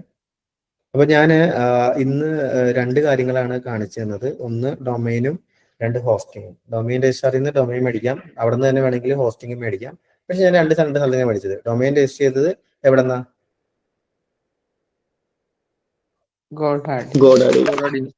ഓക്കെ, ഹോസ്റ്റിംഗ് രജിസ്റ്റർ ചെയ്ത് ഹോസ്റ്റിംഗറിൽ നിന്നാണ്. അപ്പം രജിസ്ട്രേഷൻ കഴിയുമ്പോൾ രണ്ടും മേടിച്ചിട്ടു എന്ന് മാത്രമേ ഉള്ളൂ. ഈ ഡൊമൈനും. ഒരു ഡൗട്ട്, നമ്മൾ ഗോഡാഡിൽ നിന്ന് നമ്മളൊരു ഡൊമൈൻ പർച്ചേസ് ചെയ്തിട്ട് ഹോസ്റ്റിംഗ് നമ്മൾ പോയിന്റ് ചെയ്തെന്ന് വിചാരിക്കുക. ഇപ്പൊ എനിക്കൊരു കുറച്ച് കാര്യം ഒരു 1 or 2 months കഴിഞ്ഞതിന് ശേഷം എനിക്ക് അതിന്ന് ഒഴിവാക്കാനായിട്ട് ആ പോയിന്റ് ചെയ്ത് ഒഴിവാക്കിയിട്ട് എനിക്ക് എന്റെ ഡൊമൈൻ വേറേക്ക് എനിക്ക് പോയിന്റ് ചെയ്യാൻ പറ്റും? പിന്നെന്താ, നമുക്കിപ്പോ ഉപയോഗിച്ചുകൊണ്ടിരിക്കുന്ന ഹോസ്റ്റിംഗറാണ്. അതിൽ നമ്മൾ സാറ്റിസ്ഫൈഡ് അല്ലാന്നുണ്ടെങ്കിൽ പുതിയ ഹോസ്റ്റ് മേടിക്കുക. പുതിയ ഹോസ്റ്റ് മേടിക്കുമ്പോൾ അവർ നെയിം സർവീസ് തരും, അങ്ങോട്ട് പോയിന്റ് ചെയ്യുക, ഈ ഡാറ്റ എടുക്കുക, അപ്ലോഡ് ചെയ്യുക, അങ്ങോട്ട് ബാക്കപ്പ് അടിക്കുക. ഇത്രേ ഉള്ളൂ. അല്ല, ഇതിന്ന് നമ്മൾ ലെഫ്റ്റ് ആവാൻ എന്ത് ചെയ്യണ്ട്? അതായത് ഈ പോയിന്റിങ് മാറ്റിയത് കൊണ്ട് മാറ്റുമ്പോൾ തന്നെ അതിന്റെ ഇത് മാറി. അതിന്റെ അങ്ങോട്ടുള്ള പോയിന്റിങ് മാറുന്നതോടെ ഈ ഹോസ്റ്റിംഗ് സ്പേസ് പുതിയ സ്ഥലത്തേക്ക് ചേഞ്ച് ആവും. പിന്നെ ആ ബാക്കപ്പ് എടുത്ത് മാറ്റിയതിന് ശേഷം വേണമെങ്കിൽ ഡിലീറ്റ് ചെയ്ത് കളയാം ഫയൽസ് എല്ലാം പഴയ ഹോസ്റ്റിംഗിൽ നിന്ന്. പിന്നെ അത് റിന്യൂ ചെയ്യാണ്ടാകുമ്പോൾ തന്നെ കട്ടായി പോയിക്കോളും. ഫയൽസ് എല്ലാം വേണമെങ്കിൽ കളഞ്ഞു വെക്കാം. അത് ബാക്കിയുള്ളവർക്ക് കൺഫ്യൂഷൻ ആണ് കേട്ടോ. കുറച്ചും കൂടെ ഒരു അഡ്വാൻസ് ചോദിച്ചെന്നുള്ളൂ. അത് നിങ്ങൾ അറിയില്ല എന്ന് വെച്ചാൽ ആരും ഇതാകരുത്. ഞാൻ ആരെങ്കിലും അങ്ങനെ ചോദിച്ചാൽ അത് നോർമലി പാസ് കീ ഒക്കെ വെച്ചിട്ടല്ലേ ചെയ്യാം? പാസ് കീ അല്ല, നമുക്ക് പാസ് കീ വെച്ച് ചെയ്യാം. അതല്ലെങ്കിൽ നമുക്ക് നെയിം സർവേഴ്സ് ഉണ്ട്, അത് വെച്ചിട്ട് പോയിന്റ് ചെയ്യാൻ പറ്റും. അല്ലെങ്കിൽ എയർ റെക്കോർഡ് ഇല്ലാത്ത ഡാറ്റ കൊടുത്തിട്ട് വേണമെങ്കിൽ നമുക്ക് പോയിന്റ് ചെയ്യാൻ പറ്റും. സാർ, അതുപോലെ ഈ ഗൂഗിളൊക്കെ ഹോസ്റ്റിംഗ് കൊടുക്കണല്ലേ? ഉണ്ട്. അപ്പൊ അതിലെടുക്കുമ്പോ നമ്മൾ ഒന്നും കൂടി SEOക്കൊക്കെ ഗൂഗിളിൽ ഇപ്പൊ മൊത്തം ഗൂഗിളിൽ ഒരു സ്പാമിയ ഒരാൾക്കും വേണമെങ്കിൽ ഗൂഗിളിൽ എടുക്കാം. ആർക്കും വേണമെങ്കിലും ഓപ്പൺ സോഴ്സ് ചെയ്ത് നമുക്ക് പൈസ ഉള്ള ആർക്കും വാങ്ങാം. അവര് ഒരു സൈറ്റിന്റെ ക്വാളിറ്റി ഐഡന്റിഫൈ ചെയ്യുന്നത് അവരുടെ പ്ലാറ്റ്ഫോം ഉപയോഗിക്കുന്നത് വെച്ചിട്ടല്ല, അതിനകത്ത് വരുന്ന കോണ്ടന്റും അതിന്റെ റെലവൻസും നോക്കിയിട്ടാണ്. അത് വാലിഡ് ആയിരിക്കില്ല. ഇപ്പൊ ഗൂഗിളിന്റെ തന്നെ ചില Gmail ഒക്കെ 8 വർഷം കഴിഞ്ഞാൽ അത് ഉപയോഗിച്ച് ആളെ സസ്പെൻഡ് ചെയ്ത് കളയുന്നുണ്ട്. കാരണം അവരെന്തെങ്കിലും സ്പാം ആക്ടിവിറ്റി നടത്തിയിട്ടുണ്ടാകാം. അപ്പൊ അവരുടെ പ്രൊഡക്റ്റ് ഉപയോഗിക്കുന്നത് ഒരു നല്ല കാര്യമാണ്. പക്ഷെ അതുകൊണ്ട് പ്രത്യേകിച്ച് അഡ്വാൻറ്റേജ് ഒന്നും വരാനില്ല SEOയിൽ. കാരണം SEOയിൽ അവരെപ്പോഴും നോക്കുന്നത് നാച്ചുറൽ ആയിട്ടുള്ള വാല്യൂ ഉണ്ടോ എന്ന് നോക്കുന്നത്. ഇതിപ്പം വരുന്നില്ല. ഓക്കെ, അതെന്തായാലും നടക്കട്ടെ. പിന്നെ ഇതിനകത്ത് ചോദിച്ചതിനകത്ത് പേ ചെയ്യാതെ ഡൊമൈൻ എടുക്കാൻ പറ്റില്ല. പേ ചെയ്യാതെ ഡൊമൈൻ കിട്ടുന്ന ഓപ്ഷൻസ് ഉണ്ട്, അത് യൂട്യൂബിലുണ്ട്. പക്ഷെ അത് ഉപയോഗിക്കുമ്പോൾ എന്താ പ്രശ്നം എന്ന് വെച്ച് കഴിഞ്ഞാൽ പലപ്പോഴും അത് ഉപയോഗിക്കുന്നവർക്ക് എപ്പോഴും കട്ടായി പോയിക്കൊണ്ടിരിക്കുന്നു, ഒരു ഫ്രീക്വൻസി കറക്റ്റ് ആയിട്ട് വരുന്നില്ല, അങ്ങനത്തെ കുറെ പ്രശ്നമുണ്ട്. ഇപ്പൊ ഹോസ്റ്റിംഗും ഡൊമൈനും നിങ്ങൾക്ക് ഫ്രീ കിട്ടാനുള്ള ഓപ്ഷൻസ് ഉണ്ട്, അങ്ങനത്തെ ഒരുപാട് വീഡിയോസും ഉണ്ട്. പക്ഷെ അതിന്റെ പ്രശ്നം നമ്മൾ ഉപയോഗിച്ച് തുടങ്ങി കഴിയുമ്പോൾ ചിലപ്പോൾ 1 മണിക്കൂർ തീരേണ്ട ഒരു പരിപാടി അതിൽ ചെയ്യുമ്പോൾ 2.5-3 മണിക്കൂർ പോകും, കിടന്ന് കറങ്ങും അത് കിടന്നുകൊണ്ട്. അതിന്റെ വലിയൊരു തകരാറുണ്ട്. അതില്ലെങ്കിൽ അത് ഉപയോഗിച്ച് നോക്കാം. വെറുതെ പഠന പർപ്പയ്ക്ക് നല്ല സമയമുണ്ട്, പഠിക്കാനുള്ള ഒരു പർപ്പസ് ആണെങ്കിൽ അതിന് യൂട്യൂബിൽ വീഡിയോ ഉണ്ട്. ഫ്രീ ഡൊമൈൻ ആൻഡ് ഹോസ്റ്റിംഗ് എന്ന് അടിച്ചു കഴിഞ്ഞാൽ അതിന്റെ വീഡിയോസും സ്റ്റെപ്സും തരും. അപ്പൊ ഞാൻ അത് നിങ്ങൾക്ക് പഠിക്കാനുള്ള പർപ്പസിന് ഇത് തന്നെ ധാരാളമാണ്. കാരണം ഇതിപ്പോ പെയ്ഡാ, അത്യാവശ്യം പെർഫോമൻസും കാര്യങ്ങളും കിട്ടും. അതിനുശേഷം ഒന്ന് റെഡി ആയി കഴിയുമ്പോൾ നിങ്ങൾ തന്നെ ഓൺ പേരിലൊരെണ്ണം മേടിച്ച് ഹോസ്റ്റ് ചെയ്യുകയാണെങ്കിൽ, ഇപ്പൊ ഉദാഹരണത്തിന് ആദ്യത്തെ പ്ലാനൊക്കെ ഉണ്ടല്ലോ, ഇപ്പൊ ഞാൻ എടുത്ത പ്ലാൻ തന്നെ 25 പേരുണ്ട്. നിങ്ങൾ എല്ലാവരും വിചാരിച്ചാൽ പോലും അത് ഈസി ആയിട്ട് നിങ്ങൾക്ക് അത് ഐഡന്റിഫൈ ചെയ്യാൻ പറ്റും, എടുക്കാൻ പറ്റും. അപ്പൊ അങ്ങനെ വേണമെങ്കിൽ എടുക്കാം. അതല്ല ഇൻഡിവിജ്വൽ ആണെങ്കിൽ സിംഗിൾ പ്ലാൻ എടുത്താലും മതി. ഹോസ്റ്റിംഗിന്റെ കറങ്ങിക്കൊണ്ടിരിക്കണുള്ളൂ. അപ്പൊ അത് പൂർണ്ണമായാലും അടുത്ത സ്റ്റെപ്പിലോട്ട് പോകാൻ പറ്റുള്ളൂ. അപ്പം ഞാൻ വിചാരിക്കുന്നത് നെക്സ്റ്റ് ക്ലാസ്സിൽ എനിക്ക് ഡൊമൈനും ഇപ്പൊ മേടിച്ചു, ഹോസ്റ്റിംഗും മേടിച്ചു, ഇനി ഡൊമൈൻ പോയിന്റ് ചെയ്യുന്നൊരു പ്രോസസ് ഉണ്ട്. എന്ന് വെച്ചാൽ രണ്ട് സ്ഥലത്ത് മേടിക്കും, നിങ്ങൾ കണ്ടു. രണ്ടും മേടിക്കുമ്പോൾ ശ്രദ്ധിക്കേണ്ട കാര്യങ്ങൾ എന്താണെന്ന് മനസ്സിലായി. ഹോസ്റ്റിംഗ് ടൈപ്പ് ഷെയർഡ് ഉണ്ട്, VPS ഉണ്ട്, ഡെഡിക്കേറ്റഡ് ഉണ്ട്. ആ പേര് പറയുന്ന പോലെ തന്നെ അതിന് ഓരോ ഘടകങ്ങളുണ്ട്. അപ്പൊ അത് ഞാൻ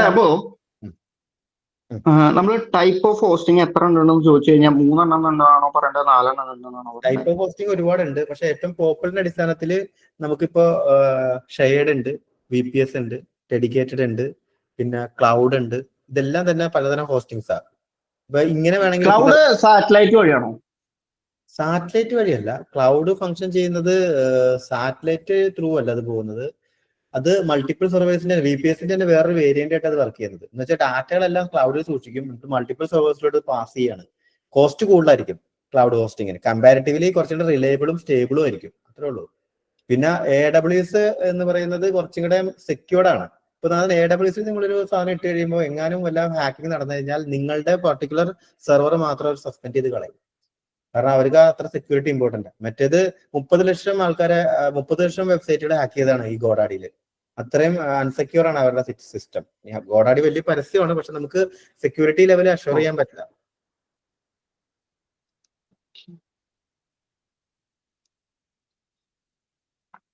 ഈ ആമസോൺ ഒക്കെ AWS ആണോ? ആമസോണിന്റെ തന്നെയാണ് AWS പറയുന്നത്. ഓക്കെ. Amazon web services. വേറെ എന്തെങ്കിലും ഡൗട്ട് ഉണ്ടോ?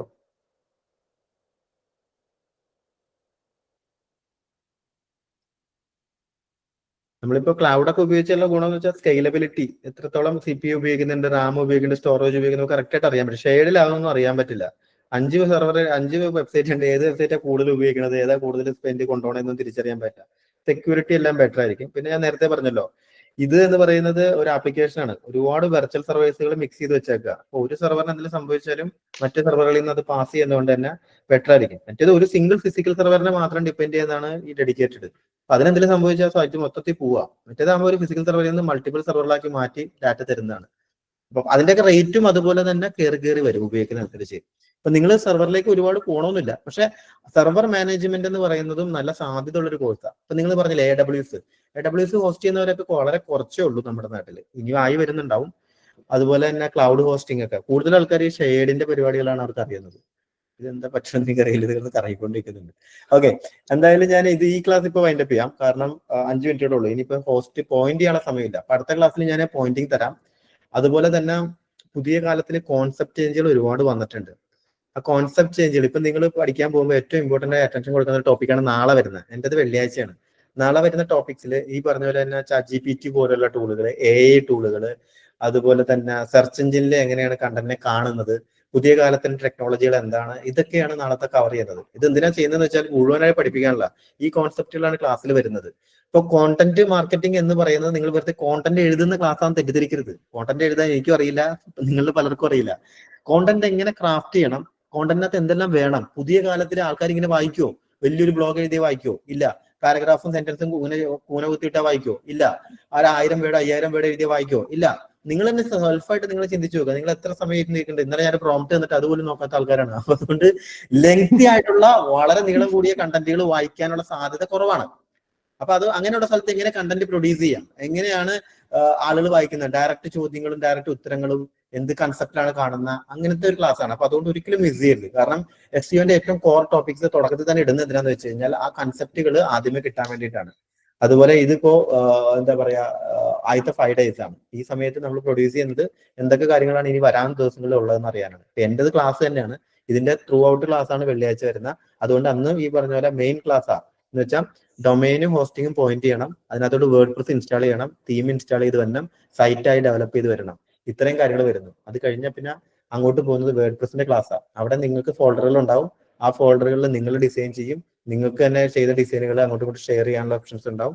ദെൻ അതിൽ നിന്ന് ഡെവലപ്പ് ചെയ്തെടുക്കുകയാണ്. അപ്പം ഈ ഒരു ഫണ്ടമെന്റൽസ് ആണ് പ്രധാനമായിട്ട് ഉദ്ദേശിക്കുന്നത്. വെബ്സൈറ്റ് ഉണ്ടായി വരുന്ന സ്റ്റെപ്പുകളാണ് ഇപ്പൊ നിങ്ങൾ പഠിച്ചുകൊണ്ടിരിക്കുന്നത്. ഡൊമൈൻ, ഹോസ്റ്റിംഗ്, സ്ക്രിപ്റ്റ്, വേർഡ്പ്രസ് ആയി, പിന്നെ ഡിസൈൻ ചെയ്ത് അതിനുശേഷമാണ് ഓൺ പേജും ഓഫ് പേജും ടെക്നിക്കൽ SEOയിലോട്ടൊക്കെ മാറിപ്പോകുന്നത്.